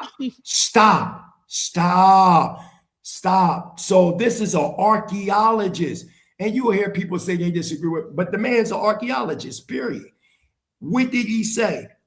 Why did they name the bones that they found that go back to 16 million BCE, which I showed why they call it Ramapithecus? What did the archaeologist say? Read that again. Starting from the top. Okay. Ramapithecus first came into the attention of scientists in the 1930s. This creature, initially regarded as a fossil ape, was named after Rama, an incarnation of God described in the Vedas. In 1964, Ramapithecus achieved worldwide fame, where Elwin Simons and David Pilbeam reconstructed an upper jaw from two fragments, giving it a characteristically human parabolic shape.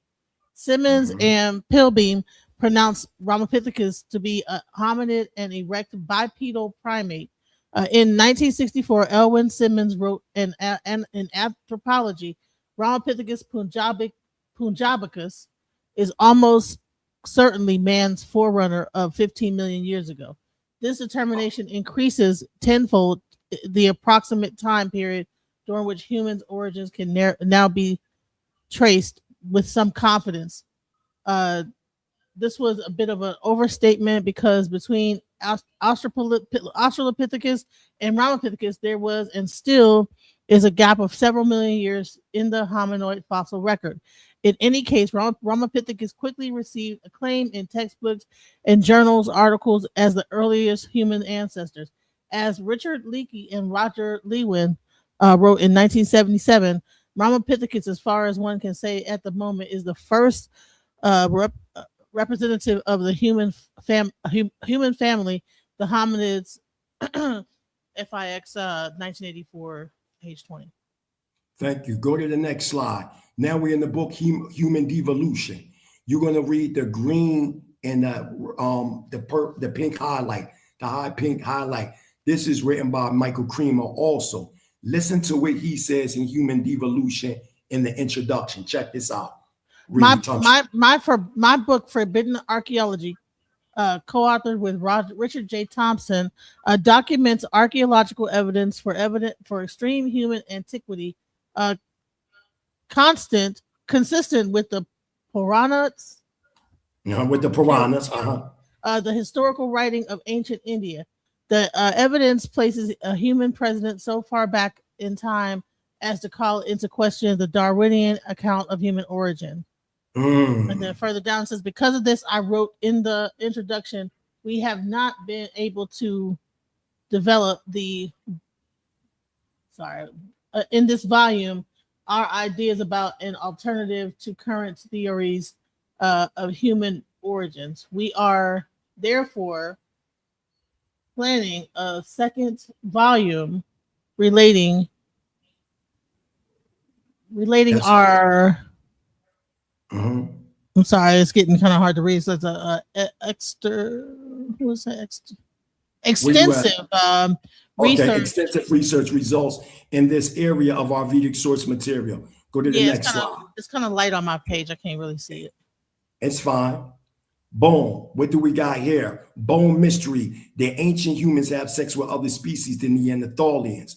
And you got the information right here, and it gives you an exhibit shown of Neanderthalian family in the cave in the Neanderthalian Museum that you find, you know what I mean? Town of Krapina. In the town of Krapina. And it says that the knowledge of our human origins has taken a huge leap towards after anthropologists decoded the DNA of a bone as old as 400,000 years, revealing that our ancestors may have had sex with more species of early humans than previous thought. And the reason why you have these different early humans and early different hominin species because they were different root epochs. You can skip over that. Keep going, because I'm getting down to the archaeology. Keep going. Keep going, because they said something about India. Keep going. Keep going. Keep going. Yep. Keep going. No worry. Keep going. Right there. No, go right there for a second. I just want to read that quotation right there. Go back. Yeah, right there with Prince Dr. Shalia. That's one of my master teachers. I went right there. May he rest in completeness within the Azuletic world of existence and pure will. The late Prince Dr. Shaliak said, history must backtrack in giant steps to come to a spiritual reconciliation or acknowledgement of truth, which is salvation. Prince Dr. Shaliak ben Yahuda, and he's standing next to the indigenous populations that still live in Israel today. And look how black they are. Keep going. Don't worry about that. Keep going. Keep going. It's about to come up. Keep going. Keep going. Keep going. Keep going. Keep going. Right there. Right there. No, go back. Go back. Okay. Yep. So now we're talking about tools and Tamana do 1 million years ago. And they found this in the Science Journal in the early Pesceline presence of early hominoids in South India going back 1 million years ago. So this whole concept that y'all talking about Homo sapiens sapien, some taking it back. First it was 150,000, then 300,000, then 350,000, then 400,000. Now it's going all the way back to 1 million BCE. And you're going to remember that 1 million BCE because this is when we talk about the prime of Patala, which is also known as the Atlantean root epoch. We're going to get into all that because I'm showing how the archaic records is aligning with the scientific data. Next slide. Now, look, could you read that out loud to the people? Early Middle Paleolithic culture in India around 385 to 172. What is Ka? Reframes out of Africa. Meaning BCE. Say what now? Yeah, so early Middle Paleolithic cultures in India around 385 to 172 K. Yeah, they talking about 350,000 years ago, man. This is what they saying, that they find an early Middle Paleolithic culture in India. And it reframes out of the Africa models. This is what they saying out of their own mouth. This is the archaeologists and paleontologists, these people that are finding these ancient civilizations in India. Y'all gonna say this is a lie? Keep going. Next slide. So this is a lie too, huh? Look, read this. This is a lie. Can you read this? Scientists from Kharagpur and Archaeological Survey of India, ASI, has uncovered evidence that the Indus Valley civilization is at least 8,000 years old and not 5,500 years old, taking root well before the Egyptian 7,000 BC to 3,000 BC and Mesopotamian 6,500 BC to 3,100 BC. And what's the source of that? And what's the source down the bottom? Your story. Yep. No. Go back, because I want the Indus Valley civilization is older than what we thought. Your story. And that's a fact. And they admitting this. And I said this long time ago. I remember when I was directly with Side. I think I went to go see Sarah Sutin Seti versus Aline Bay. So we going back in the day. And I was no. Even though I was there too, it wasn't that debate. It was Dr. Wesley Muhammad versus Natural Tahuti. And Sa-Netta did that one. And I was being interviewed by Sa-Netta, and I was dialoguing with somebody, and I told them that the Indus Valley was older than Kemet, and we know about pre-dynastic Kemet, and I'm gonna get into all that, how they were influenced by the Nagas of the Indus Valley. We're getting into all that. But this man right here, Max Mueller, could you read that out loud? Because remember earlier, I spoke about how he came in 1856 and created what is known as the Aryan race myth. He created that, right? Max Mueller, the propagator of Aryan invasion theory, wrote to his wife, "It took only 200 years for us to Christianize the whole of Africa. But even after 400 years, India eludes us. I've come to realize that it is Sanskrit which has enabled India to do so. And to break it, I have decided to learn Sanskrit. The soul of India lies in Sanskrit, and Lord Macaulay saw it that the later generations were successfully cut off from their roots. Next slide. Interesting. Next slide. Here go Max Mueller again. Watch this. Read that. He was a paid employee who translated Rigved is in a demeaning style. Oh, okay. So now watch this. Now go to the next slide. Boom. Let's get it. Let's get it. What is this? The Aryan invasion theory, a total misconception. This is my source right here, Baba Jia. Let's read what he said. Go to the next slide. Let's see what he say out of his mouth. He's a major scholar over there in the Indus Valley and well respected. Can you go to what does that say? The Aryan invasion is a misconception and a concocted story to divide India and strip it of its own knowledge and culture, giving credit to the Indians' wisdom to foreigners. We are the burnt fortresses, the weapons, and where are the burnt fortresses, the weapons and relics of mangled armor? Where are the smashed chariots and bodies and invaders and defenders? Despite extensive excavation at the Harappan sites, there is not a single bit of evidence that can give us unconditional proof of any ancient foreign invasion. Any skeleton or artifact proofs that were and are being found are totally indigenous Aryan and Dravidian origins. It should be noted that no hard evidence has proven the Aryan invasion theory to be a fact. The recent emergence of a new evidence over the last couple of decades has debunked the validity of the Aryan invasion theory. The origin of this theory is nowhere, emphasis mine, to be found in Indian historical records of the Vedas, Puranas, and Itihas. Can't say that word, but it's only mentioned in the 19th and 20th century politics and German nationalist propaganda. Next slide. Watch this. Boom. In the year 1853, Max Mueller was commissioned by the British to write about the Aryan invasion in order to promote their divide and rule policy. He created a rift by creating his Aryan race theory as opposed to the Dravidian race. When challenged in the year of 1888 by eminent scholars, he saw his reputation was at stake and backpedaled from the word race, explaining that he meant to include only those who speak the Aryan language. The original Sanskrit meaning of the word Arya is the noble who is righteous. It is commonly used in addressing a gentleman as Arya Putra, noble son. It has nothing to do with race, caste, or color. Say that one more time. It has nothing to do with what? It has nothing to do with race, caste, or color. And who created this theory? Max Mueller. The Aryans, the original Aryans, were black Dravidians, man. They don't have nothing to do with no Europeans.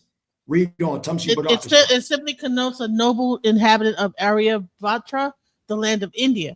So when the bluff was called, Max Mueller spilled the beans and admitted that his theory of an Aryan invasion was concocted and that there was no Aryan invasion and the subjugation of Dravidian peoples excerpted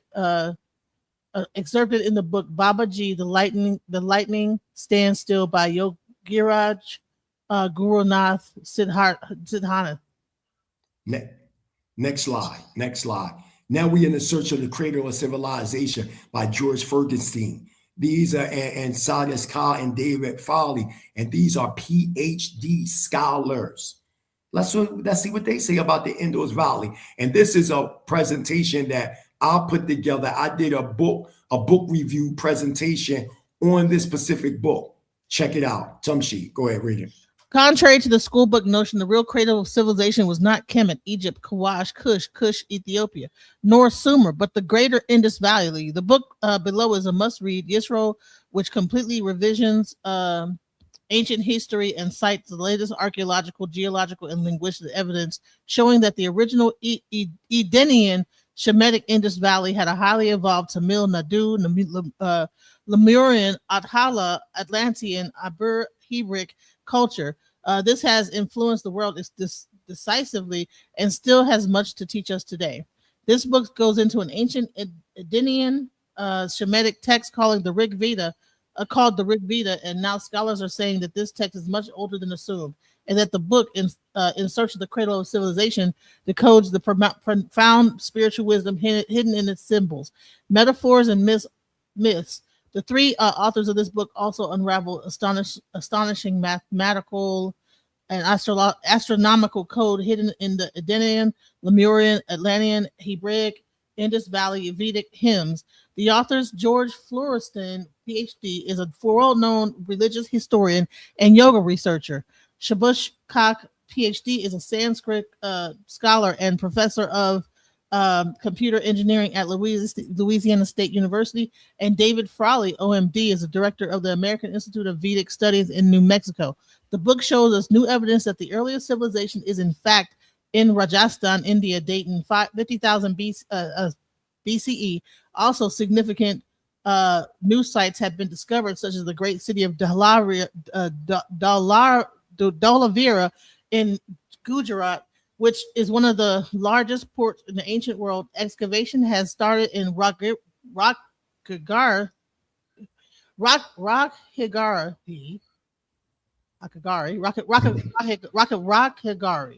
west of Delhi, a city that was much larger than Mohenjo-daro and Harappa, for which the original Hebrews came from. And take note of these words. What a connection! Hebrew, Ibri, Hebrew, Apiru, Harappa, and historians like Sir Godfrey Higgins have pointed out to us that these names were all derived from the ancient Hebrew Indo-Sanskrit dialect, which means sons Ophir. The Easton's Bible Dictionary states that a connection to Sophir was in fact the Coptic name for India. Also, our forefather Josephus connected it with Copan, an Indian river and in part of Asia adjoining to it. Antiquities of the Jews 1:6. It was India that created in fact colonized Kemet and Kush, not the other way around. This is why the ancient Indus Valley dynasties look just like those of the pharaohs of ancient Kemet. The only difference is that the ancient Indus Valley dynasties existed long before the Egyptian dynasties existed. It existed at a time when Kemet was in fact underwater. Ebrit Hebrews, also known as Yadavas, were a very large tribe that came out of the ancient Indus Valley and also known as the Harappans. Our ancestors were speaking an ancient Indo-Hebrew dialect called Tamil and Sanskrit, and it should be noticed that Aramaic originated in what we know today as modern Afghanistan and Pakistan, and both you can stop right there. Once part of India. Persia. You can stop right there. Now keep going up to show some sources. We're not going to read all that. All right, there. Now give some of the source material. Give some of the source material. Okay, how deep are the roots of Indian civilization? Archaeology answers. Other source material debunking the Aryan invasion, the Aryan home, Copperville, Siva Kamisrawa. I can't say it. Kakinda Ahandra Pradesh is the writer of that one. Tony Joseph, Early Indians, a story of our ancestors and where we came from. The Rigvedic people, invaders, immigrants, or indigenous, evidence of archaeology and literature by B.B. Lau. Stop. So now look at we're getting into the ancient artifacts of the wall call. What does it say about the wall call real quick? You don't have to read all that, just the top part. And how old is it? What does it read? No, you just the date of it. It says how old? 30,000 BCE. New archaeological sites of the Gulf of Cambay, India, giving us the information about this civilization going back between 30 to 35,000 BCE. Yes, it's kind of hard for me to read this one, but it says artifact dated in interval 8592 to 9331 BP. I'm not sure what BP means. Go to the next slide. Okay, so ancient artifact. Okay, it says Bimbetka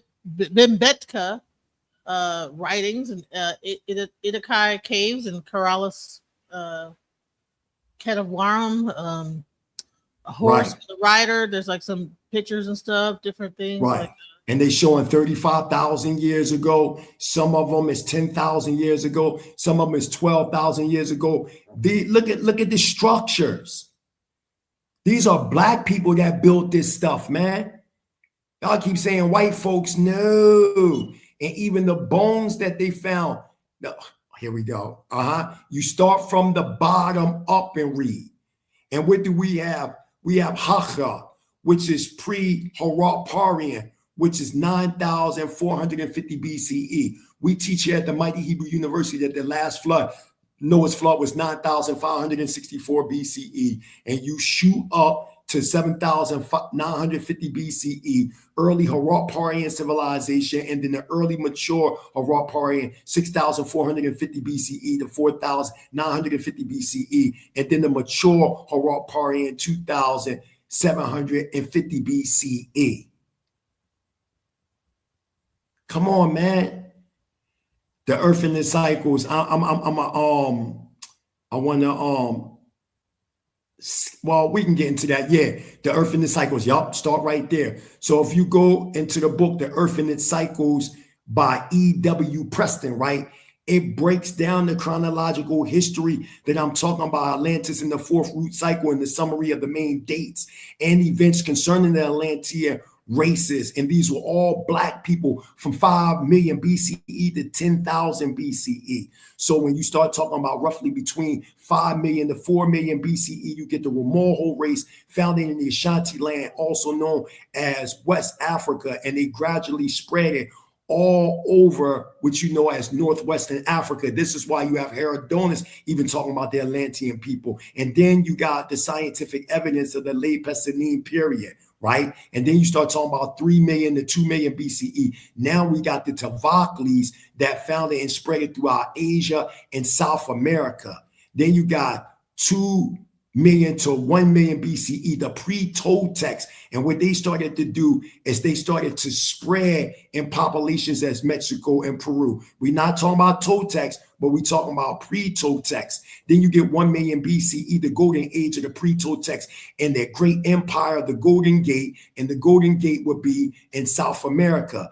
Then you get 900,000 BCE, the pre-Toltanian race you can find all throughout Africa through the tongue skulls and different things like that they found. 8,500 BCE is the pre-Shemitic races found amongst even the pre-Toltecs, and you start to see Black magic. Now it's rising up, and then you get the first cataclysm, the first flood, breaking the Atlantean or the Patalian continent. And then you get the pre-Akkadian race in 600,000 BCE. You get the pre-Mongolians, and then you see them spreading throughout the Gobi Desert and different other areas. I'm giving the chronology, 400,000 BCE. Now you get these pre-dynastic Kemet that Manatho talk about, roughly around 400,000 BCE, right? You get, and this is, and I know a lot of people may have a difference in pyramid building. We over here at the Mighty Hebrew University speaks about the first divine dynasties in ancient Kemet, roughly around 210,000 BCE, and they built the 2 pyramids of Giza, 200,000 BCE. Now you have another flood that takes place, and it breaks the island into 2, Ruta and Tatia. We know in the records that when Plato talks about Atlantis, he's talking about the end result of Atlantis, which he calls Post-Adonis or Poseitis, right? 150,000 BCE, we see Kemet people. You see people coming from the Indus Valley regions known as the Nagas. This is why we teach here at the Mighty Hebrew University. When you see the Nasut wearing the cobra, it's symbolic to the Naga, and the Naga means serpent people. And even when you go into the Torah and you see the word serpent, it uses the word Nakash, which is whisper and chanted. It's the same word and have similar roots. As you go 80,000 BCE, we talk about a small group of pre-Shemites even reaching to the Gobi, 75,000 BCE. Now we got another flood taking place. It destroys Ruta and keeps Datia, which Plato calls Post-Adonis or Poseitis. Then you wait, I'm sorry to interrupt you. Can you go back to the definition of the Nakash that you said? Oh, yes. As a matter of fact, could you real quick, DJ Genesis? Oh, no, never mind. It's going to come up. You don't have to do that. The Nakash, some people translate it as whisperer, enchanter, soothsayer, right? Mm-hmm. And the Nakash and the Naga have the same meaning and source. And my PowerPoint is going to show that the Nagas go back, the Nagas of the Indus Valley go back many millennia, and it means serpent people. Yes. So are they saying literal reptilian snakes? Thank you. I wanted you to just go a little bit, and I'm muting out. No, this is not literal. And then the descendants of Romulhos go into Europe, you know what I mean? And then you get 70,000 BCE. You see the third divine dynasty, the temple of Karnak was built. Remember, we don't acknowledge the young understanding of when the pyramids were built and all that. We acknowledge that they are much older than what was told to us. 35,000 BCE, descendants of Tavocles in Europe form the Cro-Magnons. You get the Cro-Magnon types in Europe. You also get the Grimaldi Negro types in Africa and Europe, which Sheikh Anta talk about in civilization of barbarianism. Then you go to 20,000 BCE, you get the Turanian civilization, and you even see it in Chaldea and what we now know as Iraq in that region. 14,000 BCE, the descendants of the Toltecs now formed great empires in Peru and Central America, conquered by the Aztecs, descendants of certain Turanians and descendants of the pre-Akkadians, 10,000 BCE, which is really 9,564 BCE. You get the flood, which is Noah's flood. Next slide. Boom. Now here's a content. Here's right here in the Ramayana records, and even in the laws of Manu, it talks about ancient Tamil Nadu, which is submerged. They got the Pingyang Kingdom, and you also see other civilizations. You see Madagascar connected to that. You see, we talking about way before modern day or the societies that y'all talking about from 6,000 BCE and now. We've been building empires. We have no beginning and ending. We older than the sun. Stars, just like the late Honorable Elijah Muhammad broke it down. That's why y'all ain't understand when I said that the universe, we don't come from the universe come from us. Now this slide right here is showing you how Lemuria would look with the connection of Sumatra, Madagascar, and the Indian subcontinent. Next slide.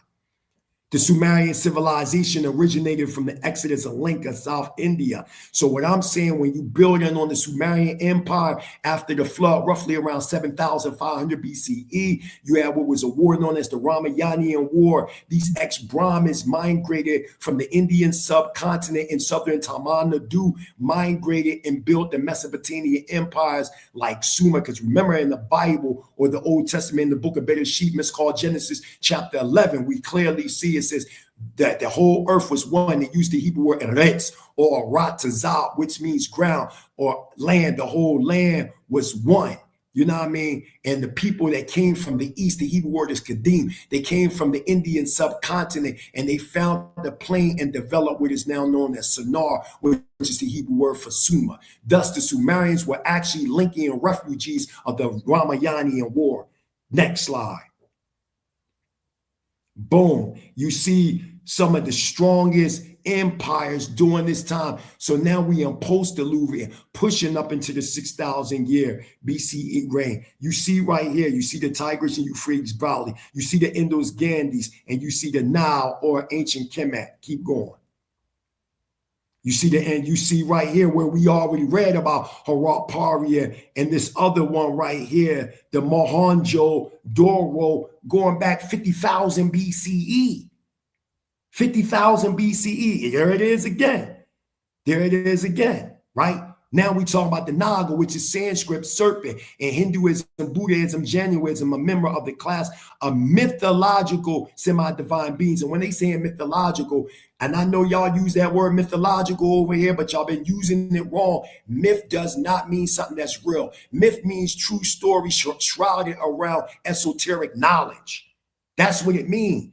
Y'all been running around talking about, oh, it's a myth, it's fake, it's fake, it's fake. But that's not what myth mean in the original sense and intent. Y'all ran with that. And anybody, just like when y'all talk about an eponymous ancestor, when y'all say it, y'all say, oh, it's not a real ancestor. That's not what eponymous ancestor mean. And we can, matter of fact, can you do that real quick, DJ Genesis? Can you look up eponymous ancestor? Because a lot of times people in the comments, people come on this show.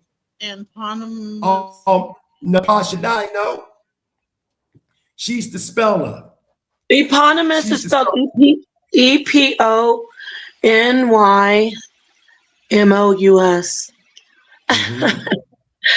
Yes, I do know, actually. I told you. I told you she the one that know how to spell it. Okay. This ain't nothing to be blown out the water because the archaeology is there. I gave y'all the sources. There are civilizations older than Kemet. There's nothing wrong with saying that. There's nothing wrong with saying that because the evidence is there. Can you look it up real quick, DJ Genesis? And Oh show no, the it's there. I people just had to remove this. Okay. Okay. Show them what the eponymous ancestor mean. Can you read that? Blow Sure. it up so the Says, people can see. an eponymous ancestor. Let me read. Make it bigger.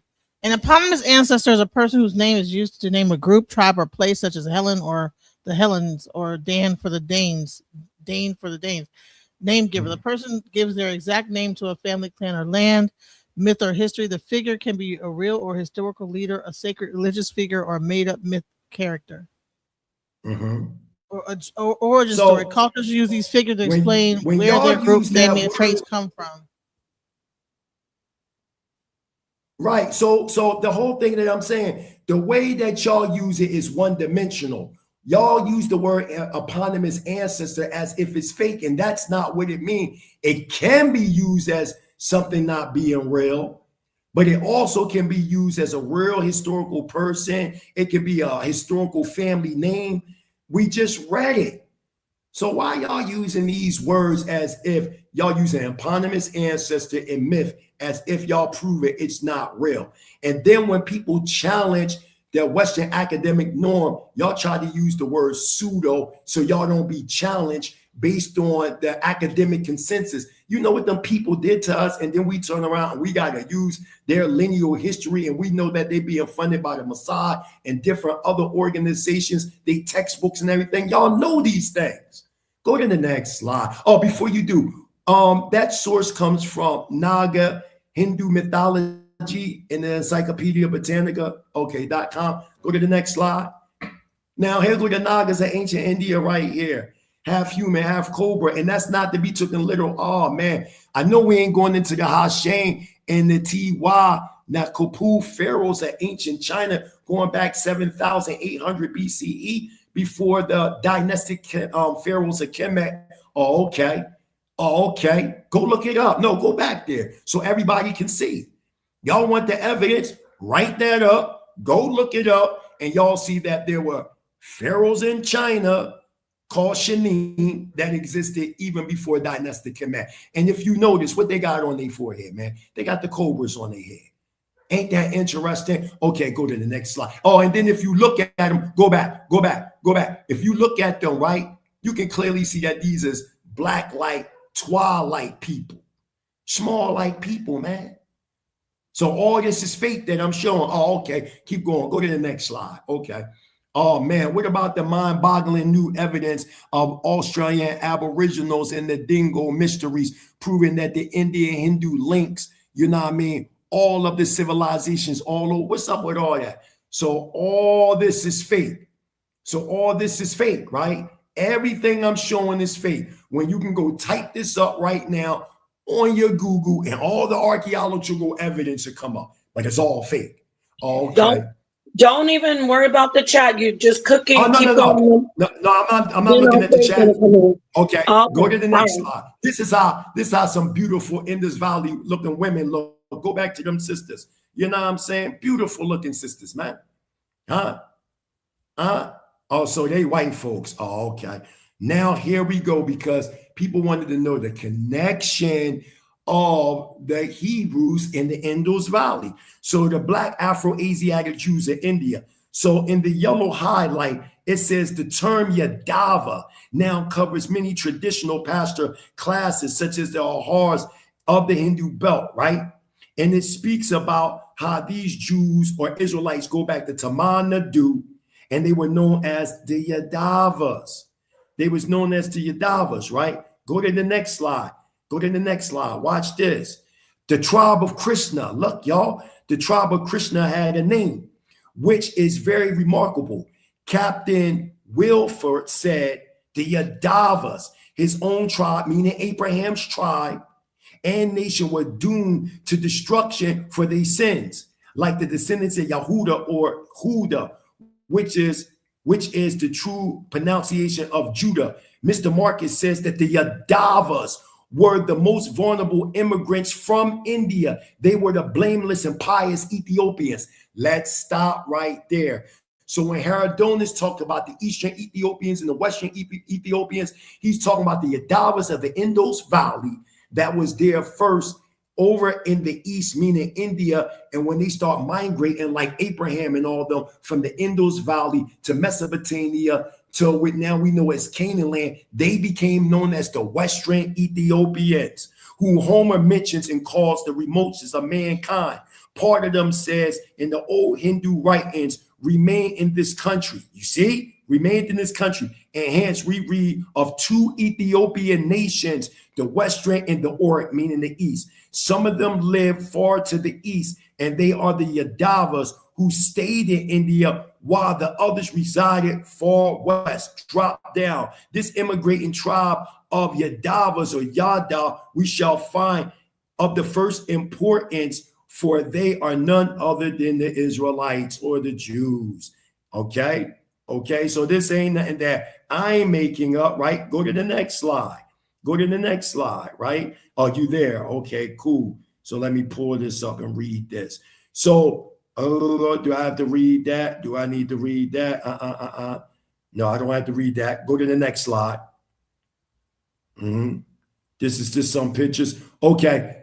Yeah, and down the bottom, you can see I gave an example because I think King J, he asked me a question of the similarities of Hebrew words and Indus Valley words, and I put an example there where you see Hebrew and Kashmirian, and you can like the spark of life is the same as Kashmirian Hebrew. Work, how they would say work. Void, how they would say void. Acceptance, force, crown, destiny, nothing. And when you read it in the Hebrew and the Kashmirian, it is the same. It is the same. Look at the Tamil Nadu Javidians. Look at them. Go to the next slide. Go to the next slide. What do you see? Oh, that's the cradle of civilization. Go to the next slide. Now, remember when I told y'all where you at? Okay. I see where you at. That's in Forbidden History. Now, where it say in Forbidden History? Go to the next slide. Boom. Now it talks right there in Forbidden History, right? You got what? India, 30,000 BCE. Look how I'm giving y'all the sources. I'm giving you the names of the books. Now let's go to some peer review. Let's go to the ancient, medieval, and modern ancient Indian textbook. Next slide, y'all. A class text. Now, remember I said that there were two ors? Did I make this up? Well, let's find out if I made it up, right? It says right here. No, go back. It says this. In this period, we come across three types of villages in South India. One, or. Then you got Sabhav and Magabin. Or was the usual type of village inhabited by present castes who perhaps held their land common in it. And as you keep reading, and it goes down, these villages were mainly found in southern Tamil Nadu. So the ore that I'm talking about that Abraham go back to is the ore of the Indus Valley out of Tamil Nadu, not ore in Mesopotamia. Next slide. Go to black bloodlines. Abraham and the racial profile of the Hebrews, right? And then you go to the next slide. You see the table of contents by Calvin, and that's written by Calvin R. Evans. And what does it say? I need you to read that, DJ Genesis. Can you read that? The table of contents or the chapter? No, that right there. Yup, that right there. Read that. Okay, the tribe of Judah, which is the tribe that Jesus descended from, was a black tribe of Hebrews. Historian Wilson Armistead states quite plainly, the descendants of a colony of Jews originally from Judea settled on the coast of Africa are black. Armistead Wilson, a tribute for the Negro, being a vindication of the moral, intellectual, and religious capabilities of the colored portions of mankind, with the particular reference to the African race, Manchester, London, W. Irwin, 1848, page 66. Judah was the largest Israelite tribe to leave Egypt which means that the mixed multitude that left with Moses, Judah was the tribe that was most mixed. Judah married two different Canaanite women. Judah has five children between these two women. All of Judah's children were black. What also needs to be taken into consideration is that out of the 12 tribes of the Hebrew that left Egypt, Judah was the largest tribe. There were over 74,000 people in the tribe of Judah. Large numbers of Egyptians left Egypt with the Hebrews during the Exodus, and Judah had the highest population of all the tribes. So it certainly stands to reason that there were large numbers of blacks among the ranks of Judah. Sir Godfrey Higgins quoted Mr. Maurice, the Yadavas were the most venerable immigrants from India. They were the blameless and pious Ethiopians whom Homer mentions and calls the remotest of mankind.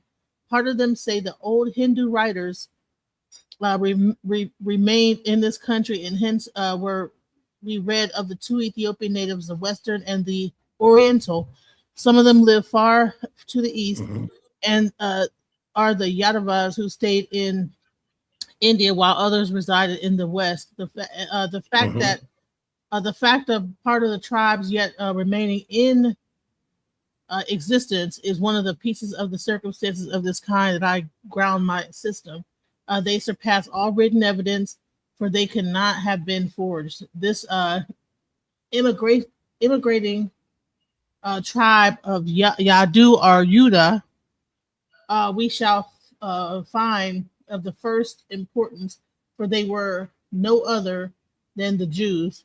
Higgins, Sir Godfrey, Anacalypsis, Volume L, London, Volume 1, London, 1836, reprinted Brooklyn A&B Books, Publishers, 1992. Next slide. So I'm closing out. So now let's deal with the classical scholars of that time. I mean, y'all talk about sources, right? So let's deal with eyewitness accounts. So in the history of the Jews, we got the Israelite scholar and theologian Flavius Josephus, 37 to 100 CE, wrote that the Greek philosopher Aristotle said that these Israelites are Jews derived from the Indian philosophers, and they are named by the Indians Kahani in Book 122. Interesting. You got Clericus of Salo wrote that the Israelites descended from the philosophers of India. The philosophers are called in India Kalaninians and in Syria Jews. The name of their capital is very difficult to pronounce. It is called Jerusalem. We see Malatheanists, right, talk about the Jews were an Indian tribe or sect called Kalani, and Anacalypsis by Godfrey Higgins on volume 1, page 400. Then you can go into Martin Hain, PhD, who wrote in the sacred language, writings, and religions of the Persians that the Magi are said to have called their religion Kis Ibrahim. They traced their religious books to Abraham, who was believed to have brought them from heaven on page 16. Go to the next slide. We see Vlodary was in the opinion that Abraham descended from some of the numerous Brahmin priests who left India to spread their teachings throughout the world. See, so this ain't something that I'm making up. I'm not making this up. These are actual classical scholars of that time, the times of like Tacitus and all these different people. These were eyewitnesses, and they knew the history of the people. And even when you go into the book of Judith, the 5th chapter, starting at verse 7, it lets you know that the Hebrews came from the Chaldees, and the Chaldees in turn came from the Indus Valley and migrated into Mesopotamia. Next slide. No, stay there. It says right there, Barteria, the region of ancient Afghanistan, was the locality of the prototypical Israelite nation called Yahuda, also called Or Yahuda, or meant place or town. Therefore, the Bible was correct in stating that Abraham came from Or the Chaldeans, meaning the Or the Chaldeans in the Indus Valley. Go to the next slide. We see that the Persians also claimed Abraham, for they found that as well as the Israelites. Thus, we see, according to all ancient history, the Persians, all these different people, the Arabians, they talk about that. They talk about all this stuff. Go to the next slide. Go to the next slide. Watch this. Go to the next slide. Okay, next slide. This is a good book to read right here, written from a Nigerian scholar by the name of Andrew Dismakun, if I'm pronouncing his name right. Africa and South America are the descendants of the Atlanteans, and what he does, and you would like this, DJ Genesis, he gets into the Ramorhos and their connection with Ifa. That's why, yeah. And that's why I put that there, because I know that you deep into the Ifa traditions, and he shows that, you know, that the Ramorhos, you know, and their history, they actually practice very similar teachings as the Ifa. Now let's look at the description before we go of these people. Keep going, keep going, keep going, keep going. It's coming up right there, right there. So let's look at the description. It says the Ramorho race came into existence between 4 to 5 million years ago, at which period large portions of the great southern continent of Lemuria still existed, while the continent of Atlantis had not yet assumed the proportions it ultimately attained.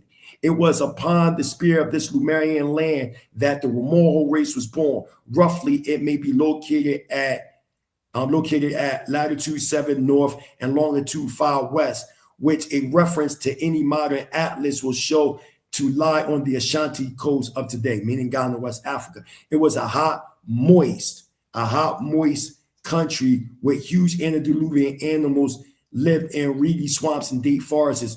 The Ramorho race was a dark race, their complexion being of a sort of mahogany black. Their height at these early days was about 10 to 12 feet, truly a race of giants. Next slide.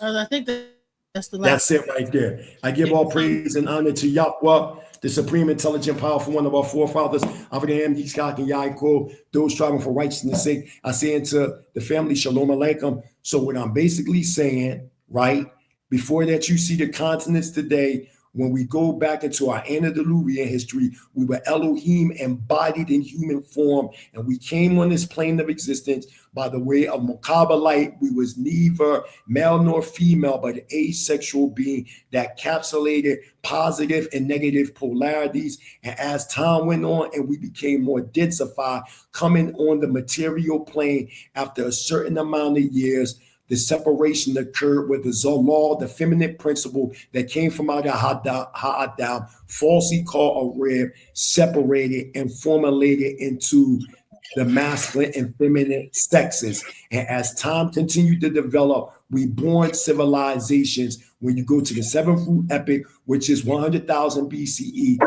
we started to branch all them civilizations that I showed. I even showed that there are civilizations even older than Kemet that we cannot get across. I've showed you, and not only just the Tanakh, but throughout the annals of history, that people all over the world understood this androgynous idea of positive and negative polarities. It didn't have anything to do with sexes. I showed that the asexual being is clearly esoterically talking about a non-sexual force. And in this retrospect, we talking Adam HaKakma. I showed that the word shalom means completeness. Shalom Aleichem is a Hebrew word that means completeness be unto you. I've continuously showed that I'm not talking about no physical hermaphroditism, transgenderism, none of that.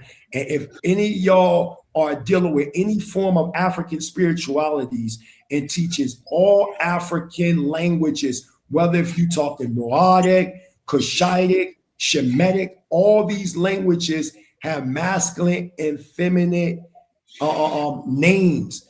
There's no it, you know what I mean? None of that stuff. It's either masculine or feminine, and that's a fact. So for people to sit back and act like what I'm saying is something far range. That is not true, because even when you go into Africa, you see the same thing that I'm saying, and I'm on the ground, and I've done the anthropological research on many tribes that believe in these same stories that I'm talking about, but it's capsulated within a cultural construct. Hallelujah. Shalom Aleichem. All right, thank you. I think there's some people in the back that's been waiting. Ashay left, but this U.S. Freedom. What he wants to come up. Could you show your camera so we know that you're a real person? U.S. Freedom. Yeah, we need to see you before we bring you up. Thank you. The problem that we have there's a disconnection from the younger generation from the elder generation, and this was a part of the COINTELPRO effect. And I actually bear witness to that, because when I was coming up, there was a high respect for elders, like a child stayed in a child's place. You know what I'm saying? When elders was in the building, like when you come to Demona, Israel, when an elder passed, each child gives a bow to the elders. There's a high, even over here where I'm at in Tanzania and throughout Africa, it's a high reverence for elders. We as a people, Black Americans, we have lost our way when it comes to elders. You know, we have no respect. We talk to elders any old type of way. You know what I'm saying? We disrespect them. Here go Elder Sultan right there. I never disrespected that man, not one time. And we may have differences, but he's still my elder. Sultan is one of the brothers who was saying you were teaching transsexualism. So I'm glad he's up here. Yeah, I didn't say. Hey, Nepal, don't put no words in my mouth. No, I didn't say that. I'll tell you what I said, Prince. Yes. What I said was, if you know, I've got to be real frank with you. In my chain of thought, because I'm an orthodox thinker and I'm very much agnostic, and I do believe that there's a supreme God. But I want to say this to you. In my pondering and in my thinking, in my philosophical thinking, I was thought that before. It's just my personal thinking. I said to myself, and I even presented it to the pastor. I said, well, is it a possibility that, because I don't, subscribe to none of these creation stories, as far as the breaking of the rib and made out the clay out of the ocean. So I said to myself, I offered this to the panel some years ago. I said, you think that it could be some sort of hermaphrodite creation story that, because I understand that the supreme being is spirit, it's not male, female spirit. And if you want to go as far as to come into existence with this sort of talk, you got to believe. So I don't believe in things that's not reality to me now. I came up as a Christian, man, all my life. Just found out about Kemet about 7 years ago. So I'm still on a path, and I'm not really believing anything that I hear. So my thought, Prince, was it was just a thought I threw out there. Could have came from like a hermaphrodite. I'm talking about far as could have been a man and lady in one. I thought of that, but I never made that an argument or nothing like that. So that's the position that I was figuring that you was coming from. But when you spoke a bit more on it, you saying that you're not making a human, you saying this in reality is spirit that the creation came from. So I kind of understood that as well. So what I do now, Prince, instead of judging people, instead of getting into things, I sit back and I take a more philosophical thought to everything, right? And it's not the European philosophical thought, because I understand. Let me say this after you're done. Let me say, remember when I was saying, are you done, Sanjan? Yeah, you go ahead. All right. Remember when I was making, when I said I was acting shamefully, and I was pointing out myself earlier in the video that we played Genesis, and you remember I was like, I was tripping. Remember that? Hello? Are you muted? No, I'm talking to Genesis and everybody in the panel. And remember when I claimed that I was wrong? See, this is the reason why a lot of young people don't respect elders, because clearly King J is here and Suntan was on the bandwagon, laughing, making fun, saying, oh, he trying to teach us transsexual. So this is what we need to do as elders. When we are wrong, we need to claim it so we can continue to get respect from younger people. So as I said, I behaved badly, and I said I shouldn't have. And then Ashe said, thank you. I respect that. But when you're an elder and you jump on a panel and you cheer on somebody trying to call somebody bati boy and transsexual, and then when you're in the person's face, you claim you didn't do it, that is why we as elders don't get respect. So there's two sides. So I just want to point that out. Now we can move on. This isn't a back and forth for you, Suntan, but you 100% work on that. Anyway, moving along, Mighty Hebrew. Okay, that's what I got a problem with, Nepal. You misrepresenting me, and I don't appreciate that. I didn't make fun of nobody. I'm just letting you know, man to woman. I don't appreciate that. So that's wait, not everybody, my let me have position. it. We're not going to ruin the show. Everybody else know that. I don't make fun of people. I don't do that. I wasn't on no bandwagon because I didn't even know what a bossy boy meant till they told me. So I don't know what you talking about. Okay, I'm gonna go get the clip. We can move forward. King J, you want the clip? I'll get the clip. No, you can't skip me. Appreciate that. That's okay. Moving along. I just want to add something to Elder Sultan real quick, because he was saying about his 7 years. Much respect, Elder. Nepal Shaddai handled that, so I don't have to deal with that. But you say you deal with ancient Kemet. Are you familiar with the Neteru and the Netus?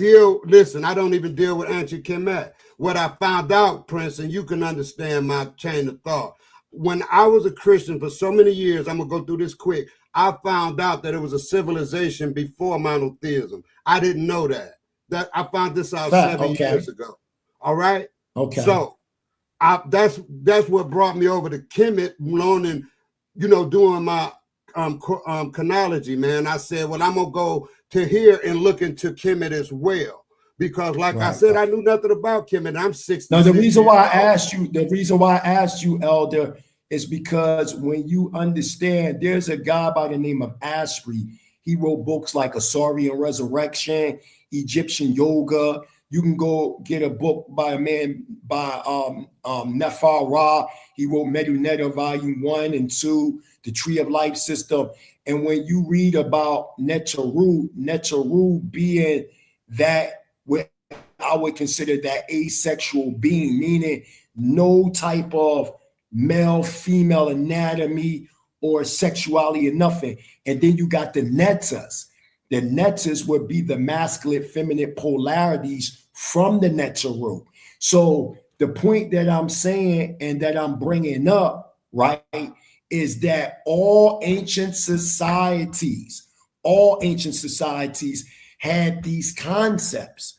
Now, what has happened because of the uninitiated, they took, because you were speaking about the hermaphrodite, they would see different henotheistic statues of a male and a female, and that connection, that so-called hermaphrodite connection, and they would take it literal. But those that understood the symbolism behind it, we knew that it really didn't mean that. The ones that are taking it literal, we would consider them the profane. They are the ones that's taking these things literal. Running. There was a literal Adam and Eve. There was a literal apple. There was a talking snake, etc., etc. My point is to bring the Hebrew culture back to its Eastern thought, just like Kemet was hijacked by Europeans. I'm saying ancient Israel was also hijacked by hijackers. So just as we got our Kemetic scholars. Give a shout out to Sinjetti that know me. I know all them scholars. I've been around these people for years, and it's about growth and development. And we're saying now we are shaping Israel back to its original African Edenic heritage. All African traditions and societies have the same cosmological stories, but it's shrouded within their circumference, within their cultural structure. So for somebody, and I'm not saying you, but for somebody to say that's transgenderism, no. Europeans took strange enough these Eastern concepts and they perverted. Like I'm saying that these Westerners like Aleister Crowley and all them, Blavatsky, or Stenner, all these dudes, they took these things out of context and perverted them. But the truth of the subject matter, it was a high science talking about the duality of emanation from the Iron Source. Hallelujah. I want to just say this in closing. I understand what you're saying, and just to make it short, you're saying that the things was more Eurocentric and have been co-opted, but you're trying to bring it back to be Afrocentric. So I understand that, and that's what I'm about, and I'm still on a journey. And I just for the record, I don't make no claims to nobody about what they do because I'm not nobody to judge. So whatever people do, they do it, and I sit back. Okay, I don't make fun and judge people like for a fun thing. If you can believe what you want to believe. Because I believe what I want to believe, and I'm agnostic. I don't know. I don't know if it's a heaven or a hell, and nobody can prove to me that it is. They can't.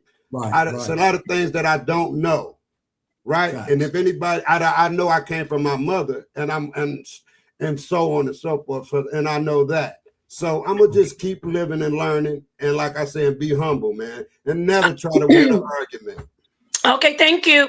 Moving on to we're going to go in order. I can't see that name that we let on, the first person we asked him to turn on his camera. Yes, we'll let you in, and then I think Issa Queen and then King J in that order, if that's fine. Go ahead, sir. Thank you. This is U.S. Freedmanism, and I'll be brief. To the mighty Hebrew, my question is, if what you're saying is true, why can't you post DNA evidence of Hebrew or Indian ancestry? Because that's a good question, and we can do that with the Sagas and other tribes over there in the Indus Valley. Our understanding, the people that you see, a lot of the people that you see over in the Indian subcontinent, along even over here in Africa, where I'm at, it's been a lot of displacement. The modern peoples that you see today in these areas, a lot of them people weren't there in ancient times. You see what I'm saying? And I want to express something about this DNA since this DNA was brought up. And I've said this more than once. There was a man by the name of Dr. Rabbi Yaakov Klein. And in 1997, he created what was known as the CMH, the Cohen Model Haplogroup. And his objective was to take the small hats that had the name Cohen and the small hats that had the name Levi. And what he did was he went back 4 generations and he lined them with Middle Eastern populations that had that same type of Y chromosome DNA. Okay. And what they did was they aligned and came up with what is known as J1, J2 haplogroups and haplotypes.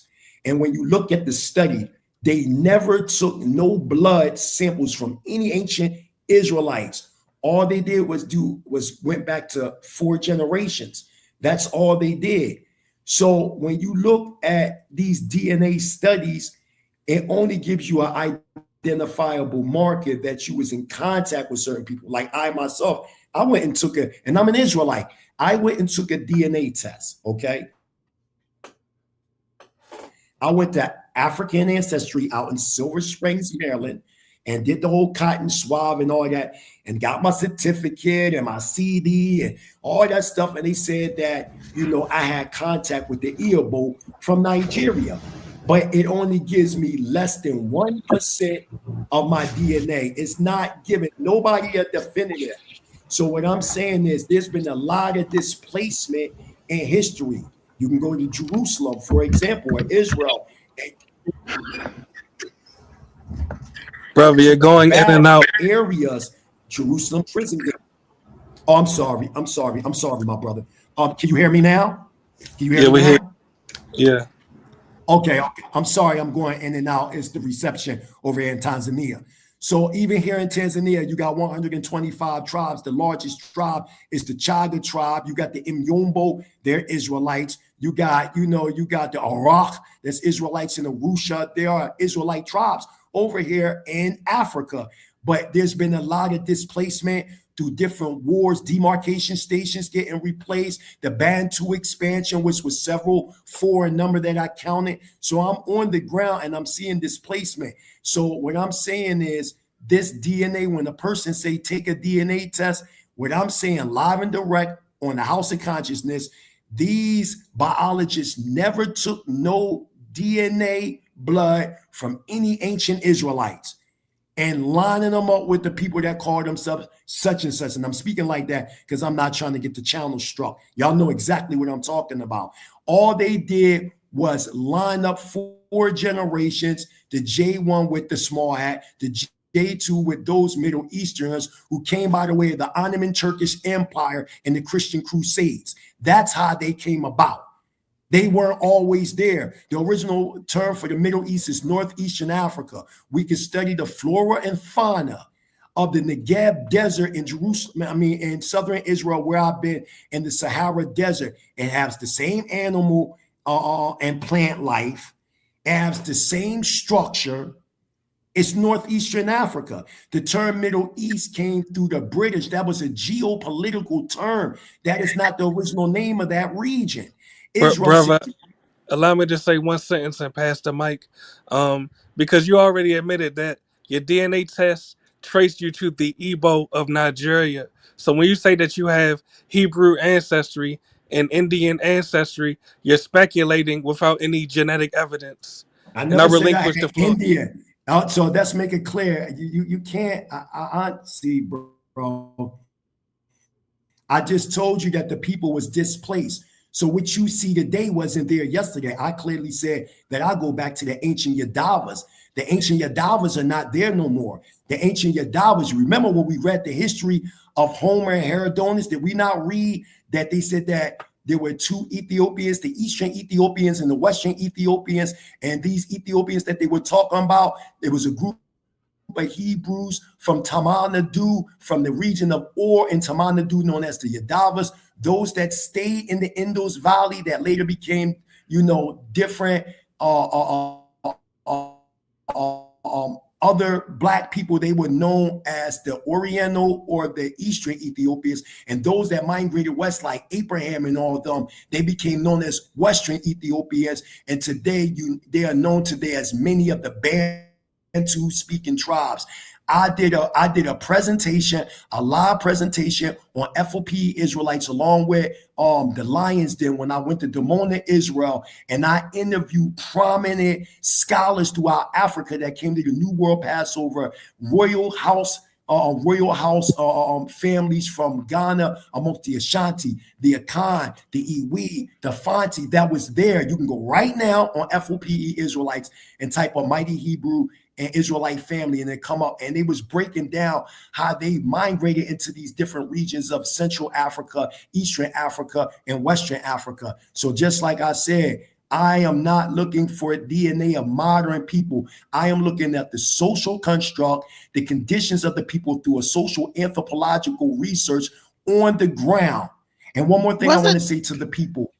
No, I just want to say this one more thing. There was a historian by the name of Adad the Danite of the 9th century ACE, and he spoke about the Israelite presence throughout East Africa. And them locations, I visit them locations. I recorded it. It's on YouTube. And guess what? Israelite communities live in them same areas where Adad the Danite said that they were at when he went there in the 9th century ACE. Hallelujah. Wasn't all of Africa, like a large portion of Africa, considered Ethiopia at one point? Like the majority of Africa, like wasn't Ethiopia what they called Africa before they called it Africa? Yeah, that was another name. Call out. I can't. I didn't get the answer to the question. I'm sorry. Bro, the point is you're Igbo, not Hebrew. Be proud of yourself and your actual ancestors. You don't gotta cosplay, respectfully. And let me respond to that again. If you understand DNA, like you say, I took the Hebrew. DNA. You ain't got to respond to him because he done switched his name. He done switched his. Is this a session for him, or you got my name in the comment? Yeah, because you got Igbo sets. Wait, what's going on? I'm sorry, I left. We gotta. We want to keep order. And Sonnen is watching. He wanted me to come in. So Ashe is really gonna. Mighty Hebrew's calling out Ashe. Ashe is gonna address his information. So that's where we are right now. Everybody got to speak or no? No, I think U.S. Freedom said something, and then I guess he's been kind of going back and forth. But Ashe is the one who wants to debate Mighty Hebrew, correct? Right. Let's let people who, because Ashe's the main person. So I know I see Issa Queen. I don't know if King J spoke, and we have Harwin. So can we just let them ask their quick? I don't think they're going to take long. If that's cool with both you, Ashe and Mighty Hebrew. So let's go to Issa Queen, and then we go to King J, Harwin, and then I want the two, Mighty Hebrew and Ashe, to just have the floor after that. So Issa Queen, if you're still there, thank you for waiting. What did you want to add? Thank you. Peace to the panel. And yes, I'm going to be really quick.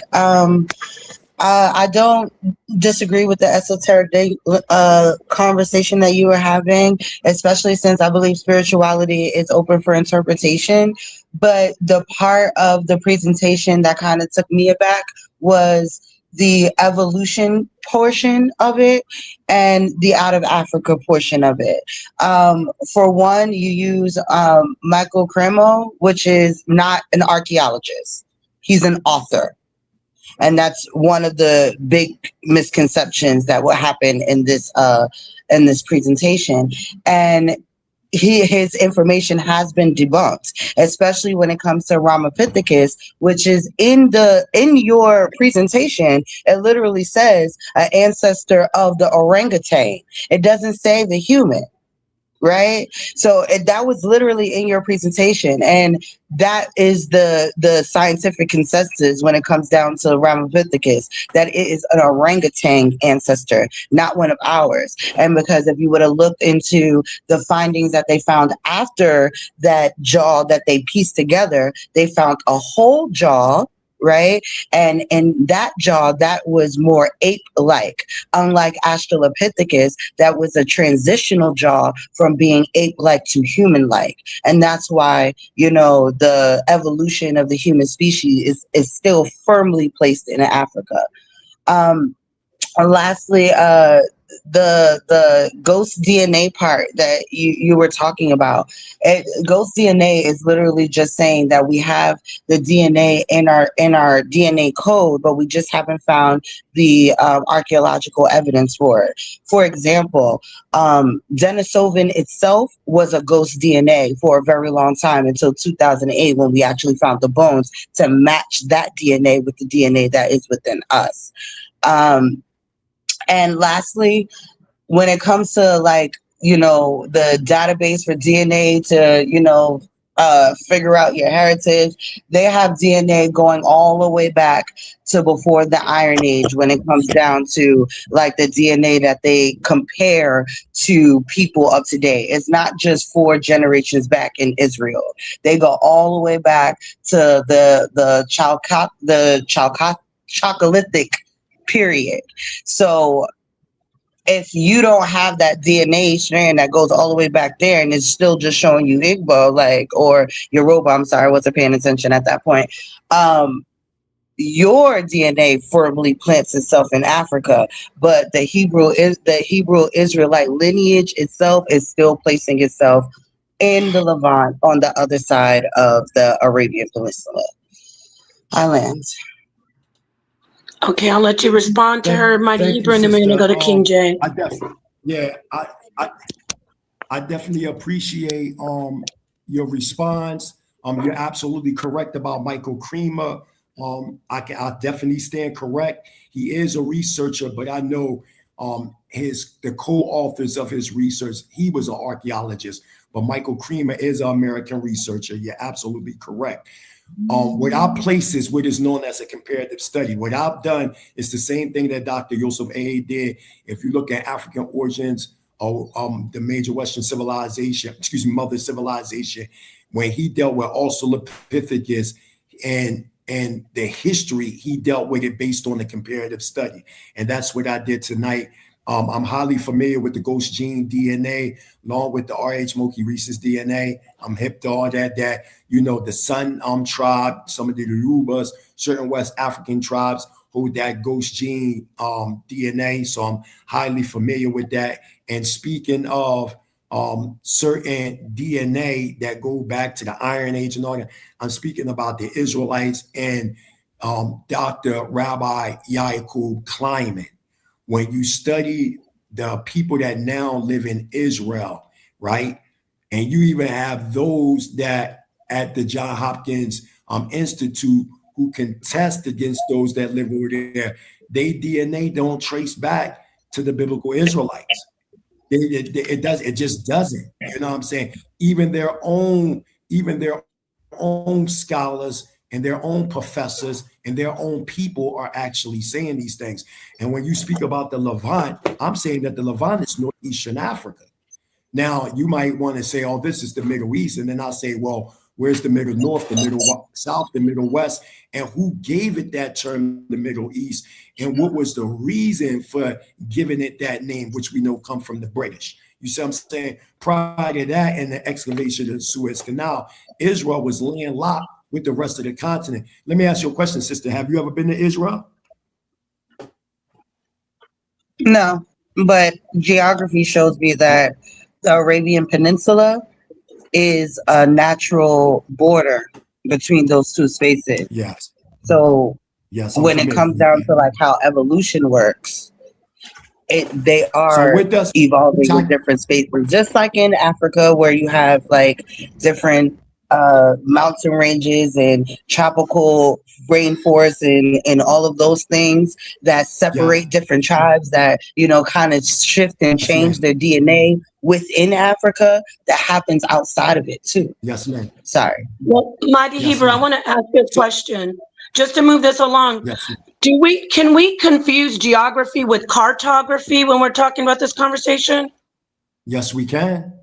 Thank you. Go ahead. Yes, we can. The reason why I'm saying this, because we know that Europeans created certain demarcation stations to control the element. Do you know, my sister, when the term the Middle East came into existence, that term? Are you there, my beloved sister? Yes, I'm here. And no, not exactly. Okay, so you don't know the name it was called before the Middle East, correct? I'm pretty sure it had many names over the time period that we're talking about. Because it was known to the people as Northeastern Africa before the Middle East. You do know that, right? Because it sits directly on the African tectonic plate. And when we look at the flora and fauna of the Negev Desert in southern Israel, and in Dimona, where I stay at, because I stay here in Tanzania, along with Dimona, Israel, when you look at the animal and plant life, my beloved sister, it's the same thing. Even when you look at the indigenous populations in Israel, like the Afro-Palestinians, you go to the Ishmaelite tribes with Sheikh Ahmed and all them, and the Black Bedouins, they say, and they even have rights to the land, that they've been there thousands of years before any European powers even came in. And that's a historical fact. Do you want to address the comment also that is on the screen? That's correct. It says it sits on the TikTok. Yeah, it says it sits on the tectonic plates of Africa, which is absolutely correct. But it doesn't, though. It doesn't. And if you Google it, it doesn't. We're going to move on to King J. I'm going to let Issa Queen have her last statement. But this is definitely a conversation that you can have with Mighty Hebrew if you'd like, Issa Queen. I would love to have you both come in and do this. So, what's your final statement? It's a queen, and then I just want to, because I think Ashe is getting I don't want him to leave again. I think he left again. Are you still here? Yeah, he's coming in and out. Yeah. Okay. Yeah, I'm still here. I just wanted to show this right quick. It says, yes, the majority of Israel lies on the African plate, specifically the Sinai subplates. Yeah, it does. So just, yep, that's what I said. The subplate. The country straddles a major geological boundary. The eastern part of Israel and the Jordan Valley sits on the Arabian plate. So, yeah, that's a geographical fact. Yep. Yeah, we can't confuse cartography with geography. Yeah, doesn't make it African though. Let me let her finish because she has a final statement. The sister, it's a queen, and then King J, we're gonna go to you, and you can. Sounds like you want to come in and talk about that as well. It's a queen. What would you like to say? Your final point. Yeah, so I'm not confusing the two. So what I'm saying about the Arabian Peninsula is that once you get outside of Africa, because I don't consider that area Africa, and I understand that parts of Israel absolutely can sit on the African plate. That's debatable, but at the same time it also sits on the Arabian plate as well, and then there's a micro plate as well that it lines up under. It lines over. So there's a lot of like intricate details that goes into that specific area because of how the plate tectonics is working. I don't consider it, but that's my personal thing. So I could take full credibility for that. But lastly, when I was saying about the DNA and the Arabian Peninsula separating two groups of people, we know in evolution that when you have something blocking two groups from being able to breed openly, right? It creates a separation and it creates different DNA types. And that's why I'll be saying that it's kind of different, especially when you start going further and further into, these areas, especially since a lot of those people before it became Israel absolutely, mixed in with other archaic human beings, as we read earlier. So it does make them a little bit different.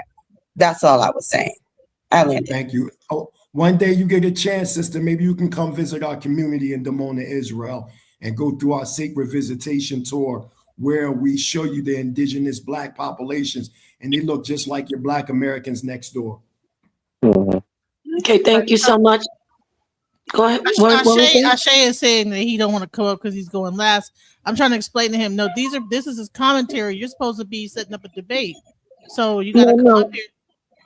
Yeah, I'm sorry, Genesis. Ashe, we wanted to get the people like It's a Queen and everybody who hit the panel, let them ask their questions, and then you are just going to be the primary person up here with him.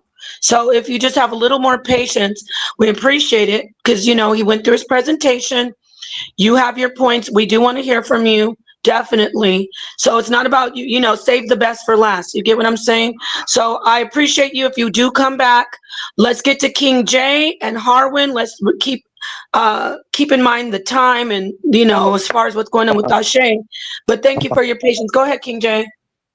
Well, peace to the panel, peace to the chat. I would just forego my little turn in order to get Ashe to jump back on, and he can have my turn because I feel like he should be here to address, Mighty Hebrew man to man. He did make some claims in regards to, the presentation that the Mighty Hebrew presented. And I think that he kind of cleared it up in regards to, the androgynous nature, in regards to spirits not having genders and things of that nature, in regards to the Bati Boy doctrine that, he claimed that the Mighty Hebrew would have, So I think he should just come on up and then y'all could go. I don't got nothing to say. I'm just here to. Yeah, hey, I'm with King J. I'll forego what I have to say if Ashe come back. Okay. All right, guys. Okay, so While you go, Harwin, get your question in until Ashay comes back. Oh, he's here. All right, Harwin. So go ahead. Go ahead, I said. Y'all got it. First of all, I'm gonna start off with my aunt crying. With my aunt crying, I'm gonna cry like Ankh and say, y'all don't do Ankh like that. If it was an Ankh call out, Ankh would have went first. That's the only reason I'm like this. I feel like I should have went first. I should have a direct response. I don't want to even seem like I'm regurgitating everybody's stuff. I shouldn't go last. Me and him should have this back and forth, and then everybody comment off that back and forth. You know what I'm saying? So I had mad notes for you because it was, to be real talk, it was like Madam Blavatsky and Dr. York had a child. So first of all, we starting off like this. I'm sharing screen because I want to address the craziness that happened off top. Yes, on the show that y'all. Let's go to the first little thing that y'all showed, which was the Luca thing, right? This is Luca, right? Let's get that down. What y'all got up here? What y'all got up here? Who got their screen shared? Genesis, is that your screen?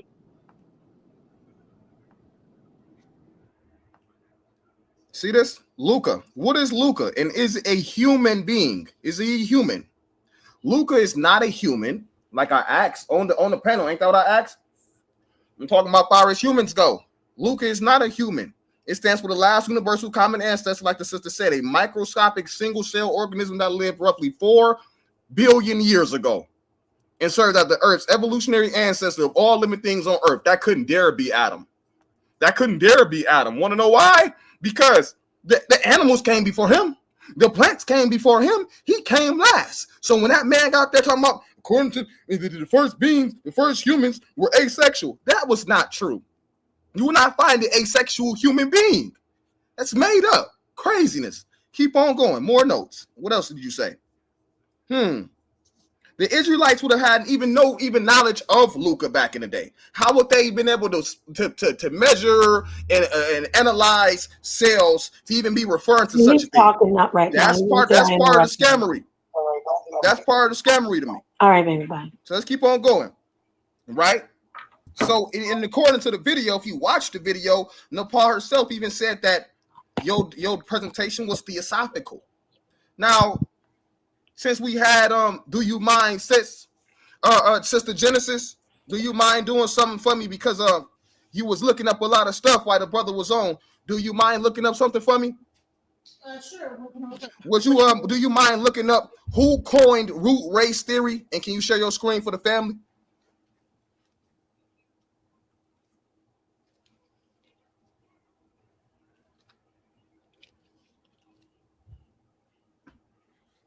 Oh, it's gonna get good. Oh, it's about to get good. Okay, root race theory was coined by Helena. Can you guys see my screen? Oh my God. I'm sorry. Helena Petrova Blavatsky, a co-founder of the Theosophical Society, she detailed the concept in her 1888 book, The Secret Doctrine. Theosophical root races: first race, Polarian, ethereal, non-physical beings. Second race, Hyperborean, lived Hyperborean, Lemurian, like he was represented within his presentation. Lemurian, Hyperborean. Yeah, lived on the lost northern land. Third race, Lemurian, associated with the lost continent of Lemuria. Fourth race, Atlantean, linked to the myth of Atlantis. Fifth race, Aryan, our current stage of human development. So we see right here, he was using that term root race the entire time. Can you take that down? Thank you, sister. I really appreciate that. And his own presentation, the root race. He even showed a book that said the root race. You share your screen again. I mean, pull your screen up again. Mighty Hebrew, show him the book again. The root race book. Show him. Show him how you up here regurgitating European doctrine as well. While you up here talking about westernized civ and all of this, you are up here yourself dealing with the root race. You talk about these races right there and sub races. That was one of them. You even had a book on it. So, there you go. The Lemurian, the Atlantean. I'm just letting you cook, and when you done, then I appreciate it. I really appreciate it. I think that's very genuine of you. I thank you for that. You know, I'm not trying to be long. I'm gonna just run it real quick. So we go bring that down, brother. I really appreciate that, right? So it's funny because I had a presentation coming up myself where I go in on HP Blavatsky and her work. You showed this right here on the right, the same joint, the polar race, Hyperborean race. But what kind of like scared me was the way that you tried to change it and the way that you flipped it and to fit your own narrative. And you got to add all of these other things on it. So that was crazy. So you hit us with this. So we got the whole theosophical root race theory, and we know it was coined by Helena P. Blavatsky. So we know that that's what you're dealing with, right? Then you hit us with the ethereal being package, which is more like on the lines of Dr. York. Harwin, you study with the Nuwapians, so you know what I mean. Because I study with the Nuwapians as well. So we already know that this is dealing with that. He's dealing with that. He's in that realm of these ethereal beings.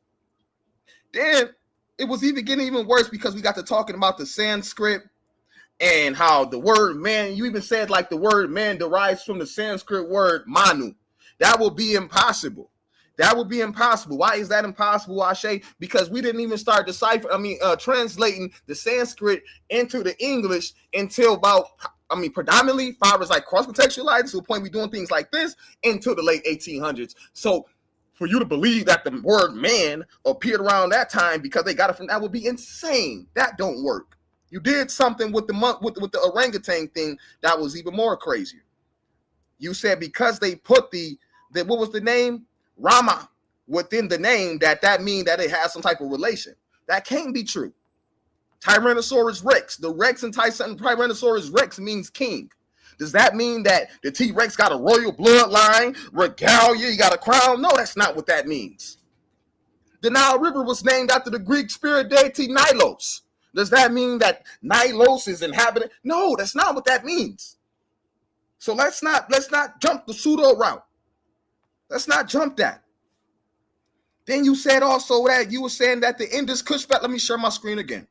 I'll share my screen again. Because everything you're saying, I'm just looking up. And what we want to do is we want to avoid being crazy when we come out here like this. So let's go to the Indus civilization. Is the Indus Valley civilization older than the Nile Valley? Say, come on, we all knew the answer to this. No. The standard consensus in mainstream archaeology and history is that the Nile Valley ancient Egypt civilization is slightly older than the mature Indus Valley civilization. Let's keep going down because they even mentioned pre-dynastic. Unification early, that's 3100 BCE. Pre-dynastic farming cultures along the Nile date back to earlier to roughly 6000 BCE.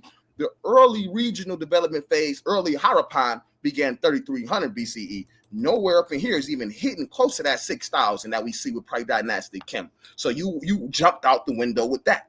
We go keep on going because I got some more stuff that I was just looking up as you was going. And I'm like, when is he going to stop? Right? When you shared your screen, it said Tawanako Pharaohs. That's what your screen said. Tawanako Pharaohs. I'm like, okay, let's check the brother out. Tawanako Pharaohs. What's that all about? Came to find out I was getting scammed again. There were no pharaohs in Tawanako, as pharaohs are exclusive to ancient Egypt. The Tawanako civilization was a pre-Columbian Andean society in Bolivia, not a monarchy with god kings. Right? So this is getting wild. And so it's going to get even wilder. When you said this, it pissed me off a little bit. Nagas. Now, I want to ask the family before I even say anything. Does anybody here know what a Nagini is? Going once. Twice. Does anybody know what a Nagini is? We just letting you cook, man. And we letting you cook. Go you ahead. Ask questions. I can't ask questions too. Oh yeah, but if nobody answer you, that means hey, Chase, we're gonna close it. Sonetter has said Morpheus, so I'm just letting you go. I don't want anybody to take you off your path. You know when we start. Okay, that's cool. Thank you. Right. So a Nagini is a female Naga. But what is the classification of Naga? We can't start looking at people's cultures and then trying to change somebody's culture and what they mean when they talking. A Naga is a divine or semi-divine mythical creature from South and Southeastern Asia traditions that takes the form of a serpent or a half-human all the time. Half snake being. That's what they are. They're not people. This was not symbolic. You can't show me where the symbolism is. They dwelled within the lower locus. Like to an ignorant person, that might have flew. You might have got away with that. But a Naga is not a human being. It's not a person, and it's not a royal title that they used. A Naga within their culture is literally a half human, half serpent. None of those came to Kemet and introduced nothing to nobody. That ain't true. And just because you see serpent attached to somebody does not mean that they are serpent people. For the Native Americans has Quetzalcoatl, the feathered serpent. Does that make them Nagas? No, it does not. When we looking at the Uraeus, right? That don't make them a Naga. That's crazy work. I'm gonna land it right here and I'm gonna give it back to you. I'm gonna give it right back to you with this one. This is genuine. Why within the whole bill we don't get any Sanskrit Indian words far as who you are, who you guys are? What is this? What would be the Sanskrit word for Israel? Because I noticed you kept that. What would be the Sanskrit word for Jerusalem? I'm noticing that you keeping that. You know, why is it all these things we see are more associated with the Levantine Canaanite people instead of this whole Indus Valley culture that you're talking about? Okay, I lied. I land right here. Because we only see one mention of India within the whole joint, and that's the book of Esther, which is an additional text. We know that Esther is an additional text. So where are you even getting India from? That's not even within that definitely ain't in the Pentateuch. That ain't an original Torah. Where are you getting India from? Go ahead, man. You done? I'm done. Okay, yo, let's go from the back to the front. So you speaking about the book of Esther. If you go and get the Dead Sea Scrolls, the book of Esther is there. That's number one.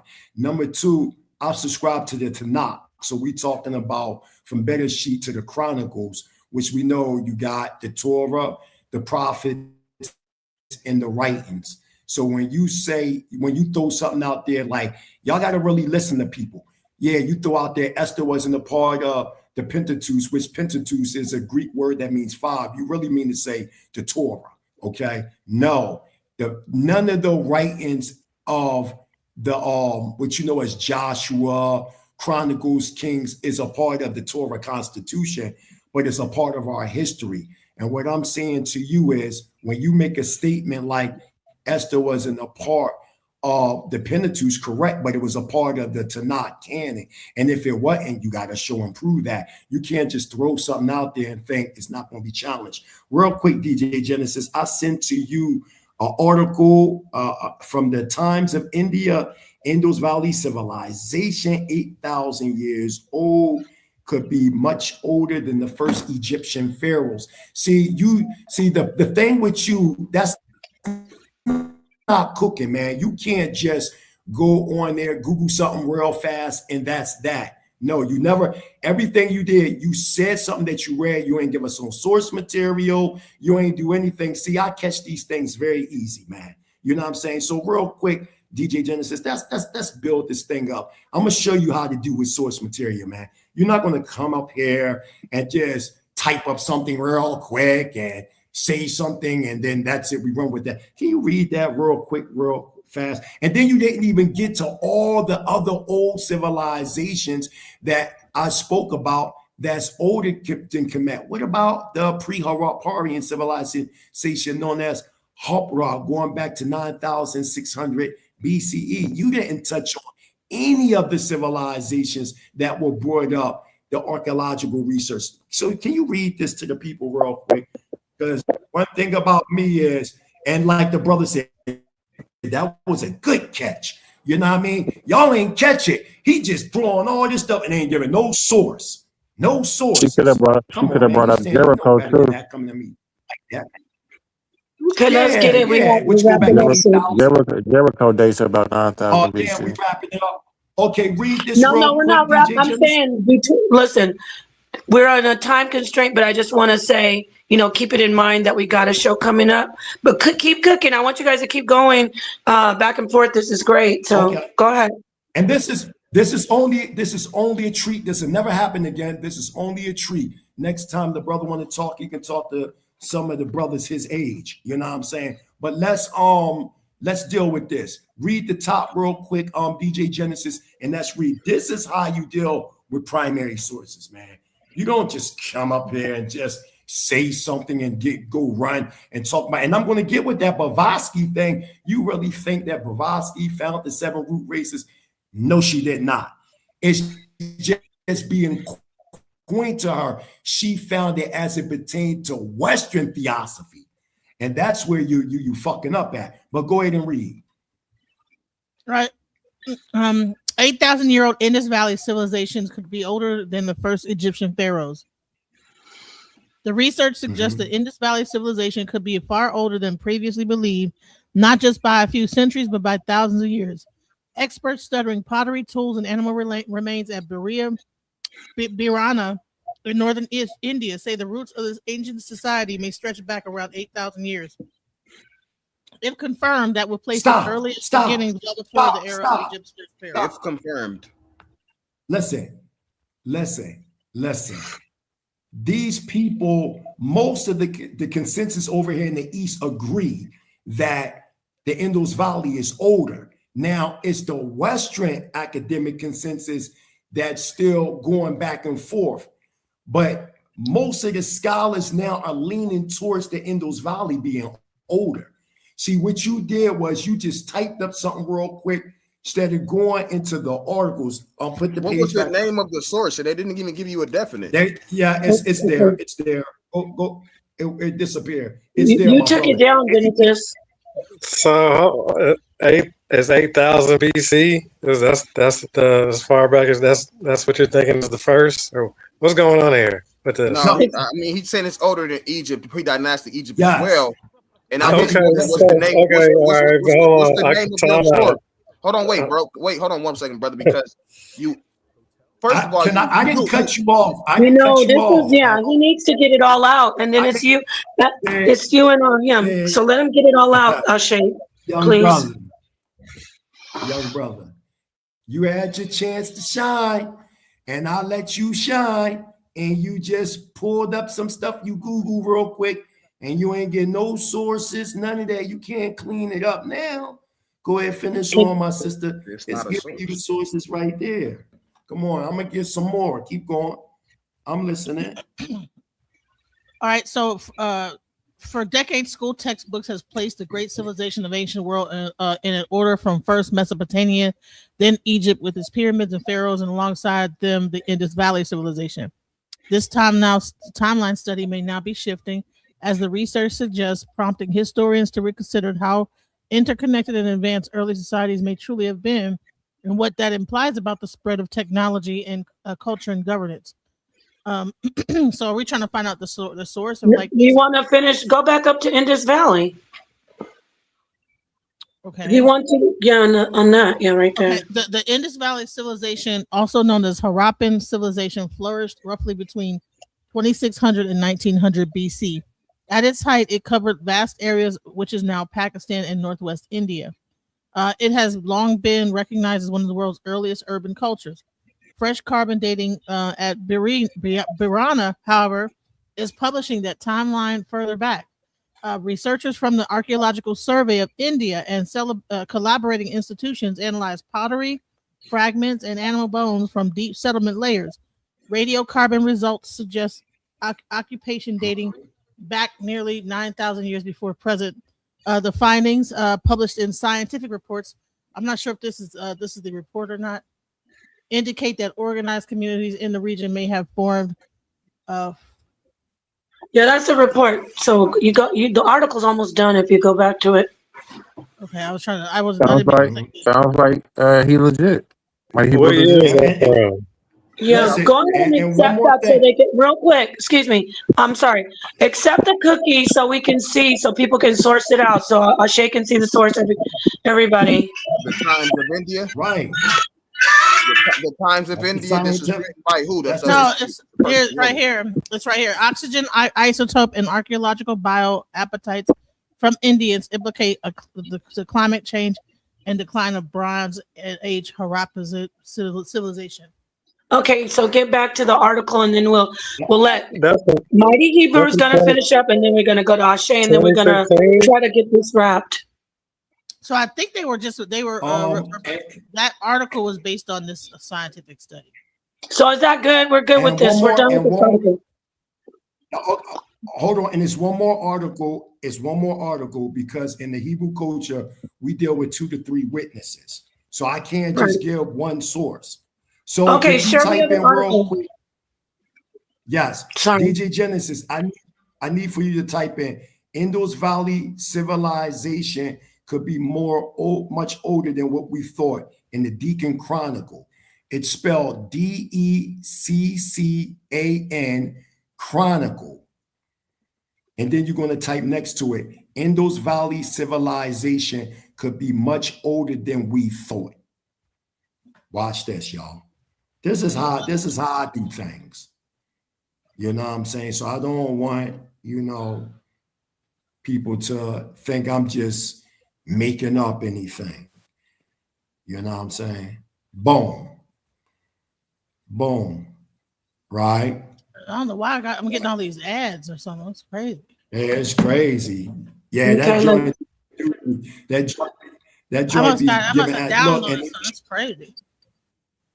But there you go. might have. And look, and it's giving you what they I just want them to see, like, I'm not just making that up when I say that the Indus Valley is older than Kemet. You understand what I'm saying? I'm not just coming out of my mouth and saying that. And you know what's real deep about the conversation that you said, brother, that you might not recognize, right? Hold on. It's something you may not have recognized. You remember when you said about the word, the now? That was very interesting when you made that statement about the now. I found that very interesting. But do you know how they found out about the source of the now? Are you familiar with that? The source of the Are you now was familiar with? Victoria. The source of the now was Victoria. Let's get you back on topic. Yeah, Mighty Hebrew, remember, don't ask questions, just go and put it in. Okay. Because I was going to let you know that they used the source of the now. They actually used it, Hindu Brahmanistic records to find the source of the now, which we know is in Lake Victoria. You know what I'm saying? And if you need that source, I can definitely source that up very easy for you. You need to be clearer when you say Brahmic, because you might think they understand that means Indus Valley reference. You got to be clear in Brahmic when you say that. Okay, Mighty Hebrew. Okay, my sister. They might not know what you mean by Brahmic. Yes. This is crazy. We watching. Okay. We watching every source she's pulling up is what saying. What I do is saying could and maybe. Then he turned it around and let you just talk, man. On it. And when you finish, that's crazy. Let me know. Like that's 4K scamming. Everything he's saying, King J talking about, he's pretty legit. That's wild as hell. And if I was up here talking about could and maybe, come on, bro, stop doing that. What part do you dispute? What part do you dispute? The entire claim. It's not a solid claim. It's not a concrete claim. I mean, it's not concrete evidence. Okay, did you look at the paper? Did you look at the paper with the? Yes, and you read it already? Yeah, I didn't even read it several times. Every single title said what? The Indus Valley could be. Why is not one statement saying what he's saying and speaking in the absolute? That's my why. So your source don't match what's coming out of your mouth. I won't show y'all something that say something could be something and then tell you that it is. Right. Right. You notice I never interrupted you. You notice that? But I wanted to school you on a little something. I got this book here called India Once Ruled the Americas by Glendy Madlock. Y'all can put my screen up real quick. Can y'all put the screen up real quick so everybody can see? Yeah, you mean in big screen? I just want to school you on something real quick. You see that right there? You see this book right here? All right, by Glendy Madlock. And I'm on page 2 real quick. I got an outline. I want to share something with you real quick, right? Because you brought up the now. Listen to this real quick. In the essay entitled On Egypt from the We lost your screen. No, it's fine. It's fine. I just wanted y'all to see the book. I wanted y'all to see the book, but I'm reading from out the book. I keep my screen up so y'all can see that I'm reading from out the book, okay? All right. So it says, in the essay entitled On Egypt from the Ancient Book of the Hindus, Asiatic Researchers, Volume 3, 1792, British Lieutenant Colonel Francis Wilfield gave abundant evidence providing that the ancient Indians colonized from the Indus Valley and settled in Egypt. The British explorer John Hanning Speke, who in 1862 discovered the source of the Nile in Lake Victoria, acknowledged that the Egyptians themselves didn't have the slightest knowledge of where the Nile source was. However, Lieutenant Colonel Winfield's description of the Hindus' acquaintances with ancient Egypt led Speke to Robin Falls and the edge of Lake Victoria. I just wanted to let you know that. But continue to cook, brother. And when you finish, and when you fully finish, then I can say what I need to say. Okay, before you go, Ashe, this is your closeout. Yep. Getting from the above to wrap it up, and then you do your full closeout, no interruption, and then Mighty Hebrew closeout, no interruption, and then we got to shut it down. So take him off the big screen, please. Genesis, would you take Mighty Hebrew down so we can see everybody? Thank you. All right, Ashe. I want y'all to notice that this is not a rebuttal to the information that I brought out within my presentation on the Bati Boy doctrine that he was out here kicking, promoting transism. That's this whole gimmick that he just showed y'all with the Indian, the language. Talk about those asexual beings that you said God created in the beginning, brother. That's the issue at hand. That's what's going on. This root race doctrine, this all of this Dr. Yorick, Madame Blavatsky, that's the issue. You up here talking about the Hebrews was Indians and Indians older than Kemet. So what? What does that have to do with your scriptures? What does that have to do with these ridiculous claims that you're making, bro? That's what I'm saying. And then what evidence do you have behind that itself? Now, can you go to any type of early hominid and show this hominid right here? This will be Adam or some of his descendants because they were asexual. Well, where's you getting that from? You kicking Jewish mysticism, bro. And you know you're doing it. And it's sad you're doing it. It's Jewish mysticism wrapped up with the Helena Blavatsky theosophy, because people don't know that Helena Blavatsky moved the Theosophical School to India. So that's when she started kicking and making India just like he's making the central space of spirituality. This is what she said. She met the Mahatmas and all of this stuff that they was over in India. So the fact that he's moving that there, moving the Hebrew Israelites out of Canaan, when you look up in any linguistic book, any historical book, and you look up their emergence, you will see out of them Canaan highlands every time, right? Every time you look at it, he's trying to move them over here and then say it's esoteric, metaphysic. Bro, that's wrong. That's wild. I won't go too much in because I actually got an entire presentation for this behavior. So just tap in tomorrow and I'm gonna go in because this was a whole lot of gumbo. It was Dr. York, Helena Blavatsky. He had Plato in there. I was just wondering when was you gonna get to some original Hebrew teachings? You up here talking about all of these you show Adam, the anatomical Adam. What was you doing? A lot of that, bro, came from the very same people that you talk against. It's one thing to do it, but it's one thing to step in hypocrisy when you're doing it. I yield. Okay, thank you. I say, come on in, Mighty Hebrew, your final. Yeah. DJ Genesis, put my PowerPoint back up. I just want to close out and just show a couple of clippings because I'm closing out. Yo, my brother, why did you drop the ball like that, man? You was just blabbing. You wasn't like, oh my God. Yo, okay, now scroll, keep scrolling. This is what I'm saying to you. We're going to keep going. It's coming. Keep going. Okay, keep going. Right there. Right. Go back. Keep going.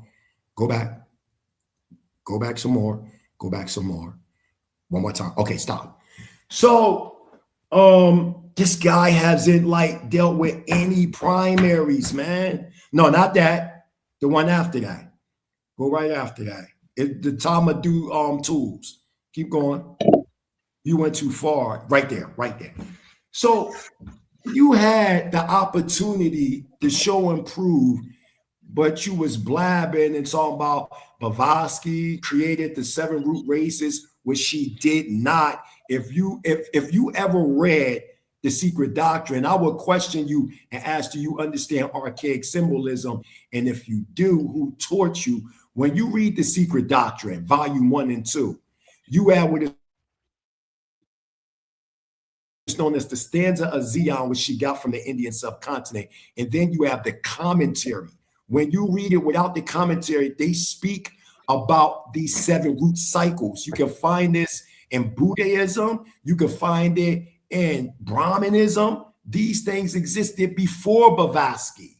When you look all throughout ancient Eastern societies, they talked about the same 7 root cycles in different terms. You might add the 7 menorah candlestick, the 7 days of creation, the 7 cycles, the 7 heavens. This 7 has always existed, so we got to chill. So right here, when we get into Science Today, which is a prominent scientific text magazine book, and it talks about the tools of Taman Nadu going back 1 million BCE. You haven't even dealt with the early Pestilene presence of hominids in South India dealing with tools. Go to the next slide. These are primary sources that I pulled up that you never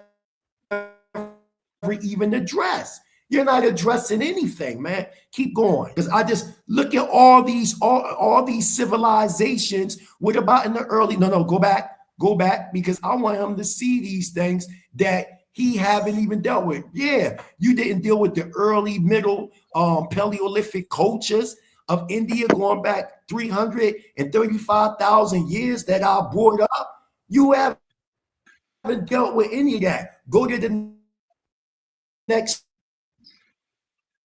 slide. Go to the next slide. Because I'm sure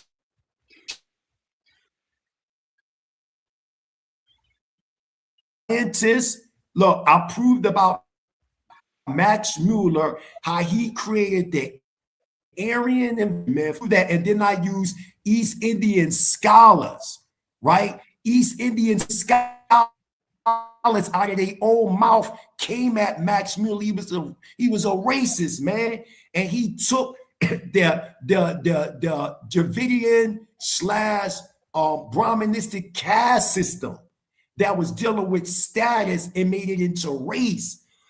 Are you with me? You haven't even dealt with that. Go to the next slide.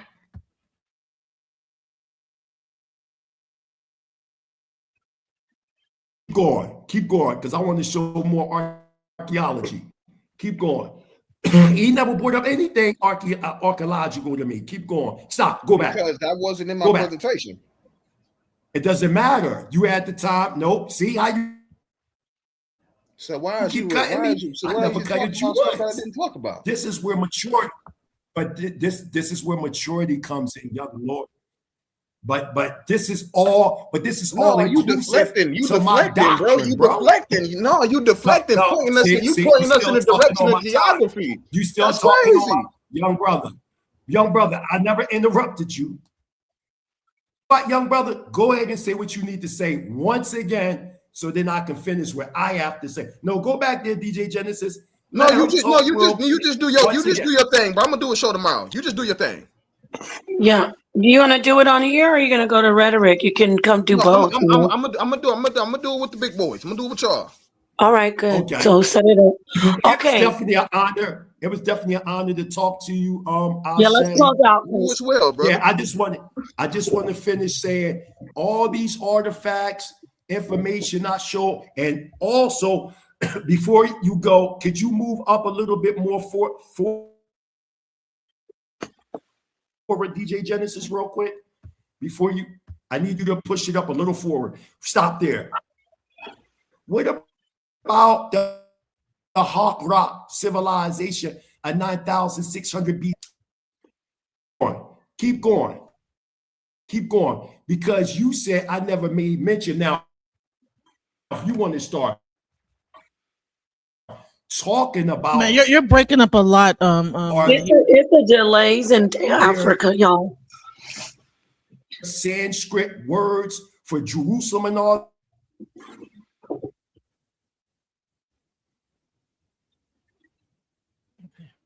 Keep going, because you didn't even address the classical scholars that all stated that the ancient Hebrews go back to the Indus Valley. You didn't even address Josephus, who said it.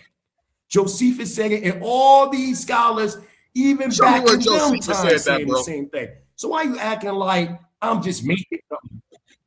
Okay, go ahead. Okay, okay, yup, it's in book 122. Go look it up. Yeah.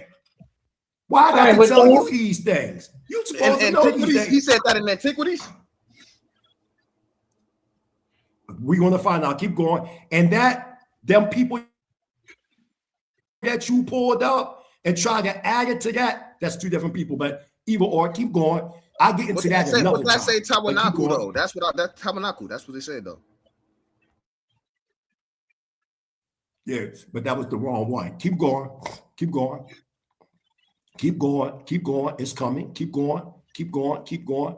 And that was dealing with the ore. That's the black blood. Like right there. Right there. Go back. Go back. Go back. You was just there. Keep going. Keep going. Keep going. A couple more times. Keep going. Keep going. Keep going. Oh, my fault. The next one. Go. No, other way. Jesus Christ. Oh, one more time. I'm sorry. One more time. Right there. So you got, these are classical scholars, my young Lord. Listen to me, Elohim. These are classical scholars of that time that are eyewitnesses. So you got Josephus in book 122 confirming that we come from the Indus Valley, the original Hebrews, and he even quoted the philosopher Aristotle saying that the Israelites derived from Indian philosophers. He said that in book 122. I didn't say that. You asked to give you the scissors, my lizard. Yeah, right? Yeah. And then that's crazy. Then if you go to Claritus of Sole, he was also a contemporary too, right? Of that time. Okay. And he says that the Jews mean your connection is getting worse, and unfortunately now we can't understand it. But your board game. But I will say this: take that down. Giving this dude sources, he ain't give up no sources. Take that out. Okay, we're gonna. He can't hear. He can't hear us. And then, right, yo, I say funny, you know what I mean? And when you go to Genesis chapter 11, let me ask you a question, Ashe, before we go. Ashe, in Genesis chapter 11, when it says the whole earth was one, right? Even though in the Hebrew it don't say that, it don't say the whole earth, it just says the land was one. And it says that they came from the east and they found a plain called Sinar. Where they come from? Where they come from?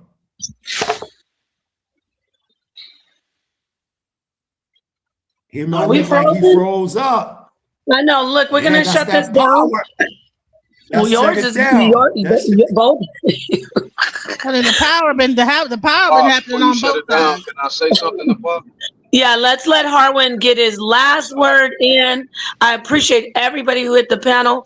Harwin, please come in, say what you need to say, and Mighty Hebrew, finalize it until tomorrow. Hopefully we'll get Ashe to come in and do his response. It was definitely an honor and a privilege. Wait, Mighty Hebrew. Yes. I know it's a delay, but we need Harwin. He wants to say something, and then I'm gonna let you have the final word. Harwin, go ahead, please. That's fine. Me and Mighty Hebrew both agreed that the dating of the pyramids and the Sphinx is off by Western scholarship the other night. That's a fact. If we go by that date, yes, Harapam would be older. But if you go by the actual date, it wouldn't be. But let's use Naphtaliah. Naphtaliah is not Hadapan is not older than Naphtaliah. But if I'm going to be unbiased, I can even show you something in Turkey called Göbekli Tepe that Hadapan is not older than. That's a fact. That's a fact. Yeah. So that's a site in Africa that's older than Hadapan, Naphtaliah, and then there's a site in Turkey that's older than Hadapan. That's a and fact. I yield right there. That's it. That's, you know, and I respect you, brother, because one thing about you, since I've been listening to you for quite some time, you don't be coming with the biasness. You haven't, and somebody said in the comment, Ashe didn't have enough in arts and the damage the mighty Hebrew. Honestly, because if anybody watched this presentation, I used a chronology on purpose because it's a part of my thesis, and I showed the reason why I'm starting at Taman to do 1 million BCE, because it aligns with the Hebrew Coptic records of the Patalian or the Atlantean root epic within its prime 1 million BCE. And I start straight shooting down. But because I didn't have enough time, I had to skip over much of my power presentation. But the point that I'm saying, you cannot come at the toughest environment to be in and come up here and think you know something and then go Google something real quick and say, it's saying no, and then you read it and you don't give us no sources. And it just make a statement where the sources I was giving, it was talking about the pottery, the architectural structure, the artifacts, everything. So come on, man, we done with this. Hallelujah. I want to ask a question real quick about the thing that the one thing I do want to point out, I also love Harwin's information, but from what I know about Göbekli Tepe and Naphtaliah, they're 100% they do predate the Indus Valley civilization, but those two it's debated that those aren't civilizations, right? Were they places of worship more? Like, am I wrong about that? So my answer to that would be this, Nepal. Europeans would love to say that that's not civilization so they can coin where they claim European civilization started from. So when you ask me what civilization, if somebody made a star map in Naphtaliah, that's astronomy, that also takes logistics to even build something like that. So just the science alone shows that there was an intelligent people that built that. And so if we're talking about, we want to call it worship, i.e. Göbekli Tepe, if you ask me, Harwin, yes, I would call that civilization. But if you ask modern Western civilization answer to it, it would be very ambiguous. Right. I get what you're saying, but for me, my perspective would not be that it's a conspiracy. What it says to me is, how can we prescribe it to one particular group of people if it's a site of worship only that's not tied to a civilization? You know what I'm saying? Because that's a good point. You can only say that Naphtaliah was indigenous Africans. Yes, there you go. See, so I like. But you can say that same thing about dynastic Kemet. No, but I was going to say the same thing about the Indus Valley. I want to ask you this because you're very well versed on this, and so is Mighty Hebrew. What about if we say Nubians and Kemetic? That not the Playa predates that, right? Correct. So I would say that Nubia, what we're calling Nubia, Naphtaliah will be a part of that, but they're using Nubia in modern times as an anachronistic term, even though Harwin would argue that that's an ancient word, but that's not the conversation. Yeah, that's a fact. What we're saying is that Naphtaliah, if you want to call that Nubian, you can say yes, but even Nubians is an amalgamation of different African groups. Because Harwin, okay, I'm glad we got to close this out, but I got to do a show with you on this, and I hope Mighty Hebrew will come back in because my question. Can I ask Harwin? Can I ask Harwin one question before he go? Can I ask? And before that, I want to say to Brother Ashe, yo, man, I respect that you had the nerve to say, yo, I'm gonna challenge the Mighty Hebrew. I definitely give you your props on that. You know what I mean? Because you don't challenge anybody. You keep the old lion up, because I'm telling you, I was gonna go sit there. So you know I'm hemp friendly. Everybody know I'm hemp friendly, and I was gonna just Sit, retire, chill. Brother said, look, I'm going to challenge that. So you got me out of my bag real quick. But Harwin, I want to ask you a quick question before you go. What's good, bro? When I put the information that I put up of all them civilizations that you've seen going back to 1 million BCE, when we see a Tamana with the tools and the hominins going back 1 million BCE, giving you the science journal, the sources, everything, and going into the Hakra civilizations and all them other civilizations I was showing going back 50,000 BCE. What do you think about all that stuff I showed? I think that I like that I like you, Mighty Hebrew, because like me, you go against the modern Occidental, which is another big word to say Western academic paradigm. So just like Nepal just asked me about that word civilization, that word becomes very ambiguous when we're using modern terms to explain what a civilization actually is. Right. So if you ask me, is that civilization? It's like, to me, people would think that hunter-gatherers aren't civilized, that they couldn't build intricate structures. And I think that's completely imperialistic and but racist. But you seen the structures that I showed that they actually built. Like it was right That's there my in point. color. That's why I just brought up what they would call a hunter-gatherer. They tried to call the people in Göbekli Tepe hunter-gatherers, but now they got to redefine what a hunter-gatherer is. They don't have proof of them, but I just want to say this: they don't have any proof of. Pretty much what I'm saying to people who need to just all of us are looking at it, the ones who are interested. I see it as like, maybe it was a necropolis, maybe it was just a place of worship that they knew was there, and people added to it, like on their pilgrimage or something, kind of like I forgive me if this is a bad analogy, but like the Kaaba in the Middle East, the Mecca, the Mecca. So it's not a bad analogy, no problem. But I would still say that's a civilization. Civilizations go there, right? Harwin, all the different civilizations, mixture, go there. Yeah, different peoples of different civilizations, modern times, go there right now. Right. Okay. I have a quick thing I wanted to say, and I want to address Ashe, because he did talk about like the asexual, and he called that transgenderism. And I think there's a big difference between an asexual and a transgender person. So I think that he's getting the concept of asexual being mixed up with a transgender. Also, the actual he said that Mighty Hebrew is doing Jewish mysticism. The actual name of the show that we did was Kabbalah, was talking about the Kabbalah. So, and he was talking about the Merkabah. So there is a little bit of like esoteric knowledge and hidden information in there. So to say that Madame Blavatsky is the source of that information, when there have been esoterics that have existed way before Madame Blavatsky, and she probably got that from somewhere else. And even the books he showed, when it goes into like the cycles of Earth and this, that, the other, I'm not sure how old that book is, if it came before Madame Blavatsky or after.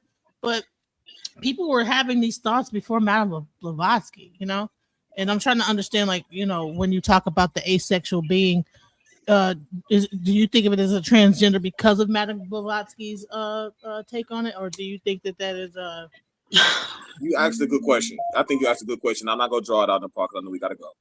No, go ahead. I'm gonna let you have after you. I'm gonna let Mighty Hebrew go. Go ahead. Right. So Kabbalah is Jewish mysticism. Kabbalah is Jewish mysticism. And when it comes, you were right, asexual is not transsexual. That's why I encourage a lot of people to actually watch the presentation that I did, because there was a few cultures that came out with this ideology. The Greeks was more prominent for it as well, where they said in the beginning of the time, man was asexual. And comes in, and then you got split. If you go to the joint and you watch it, it also includes the split. So then we go into male and female after this split. So if I go into male and female after a split, before that, I have to encompass both, right? That's different talk. That's encompassing both. So once they talk about the split, it's this return that is even within these older cultures as well. They return to this state.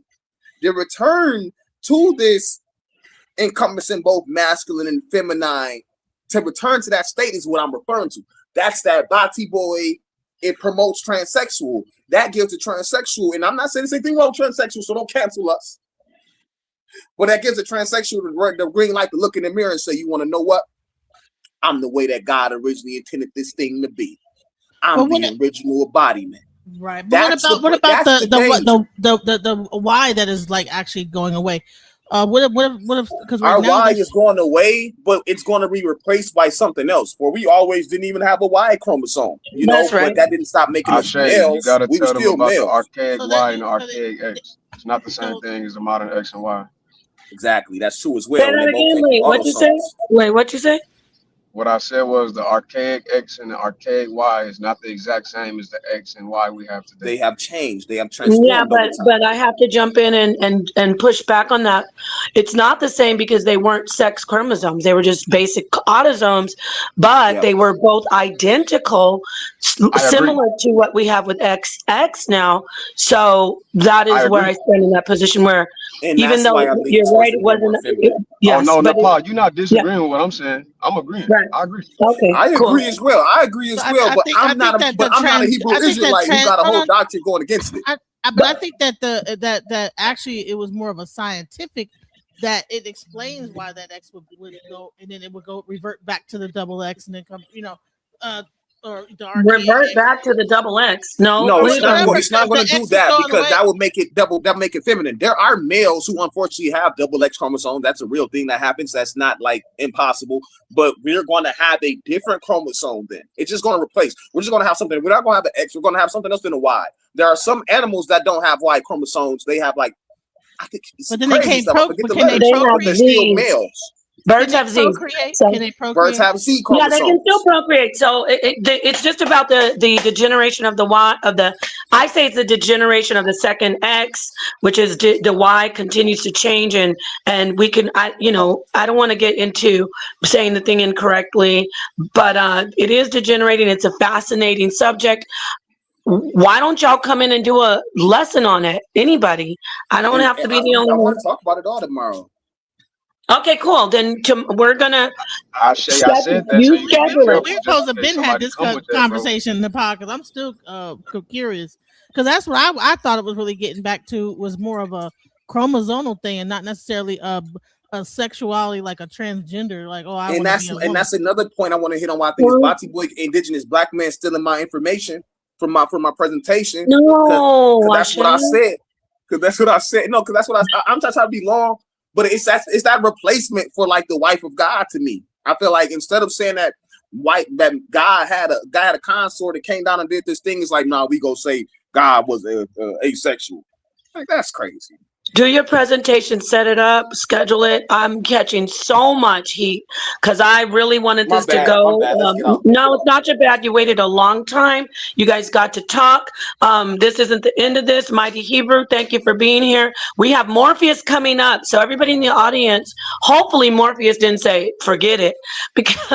But we have Morpheus coming up with another presentation after this. Thank you for everybody watching. Genesis, thank you for co-hosting. Ashe, King Jay, It's a Queen, Harwin, Silky, everybody who came in. Go ahead, Mighty Hebrew. Please let this be your final closeout, and we will end this so we can hear Morpheus. Dang, if y'all look at, before we go, if you look at my camera, right? This book right here, y'all should get this book, right? Right? And you remember when he said Kabbalah was Jewish mysticism? You remember that? Well, right here, it says Kabbalah as it really is, right? And if you go on page 38, of the book, it breaks down that the Jewish Kabbalah goes back to Kashmirian Kabbalah, okay? So I just want y'all to know that the Kabbalah existed before Judaism, before Jewish mysticism.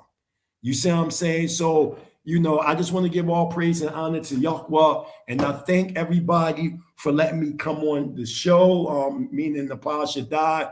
Elder Sinetta. It was definitely an honor and a privilege. And, you know, Brother Ashe, I thought you was going to come strong, but you didn't, man. You ain't source up at all, man. You he has a show coming tomorrow. I know, man, but you know, dealing with me, you got to always be prepared.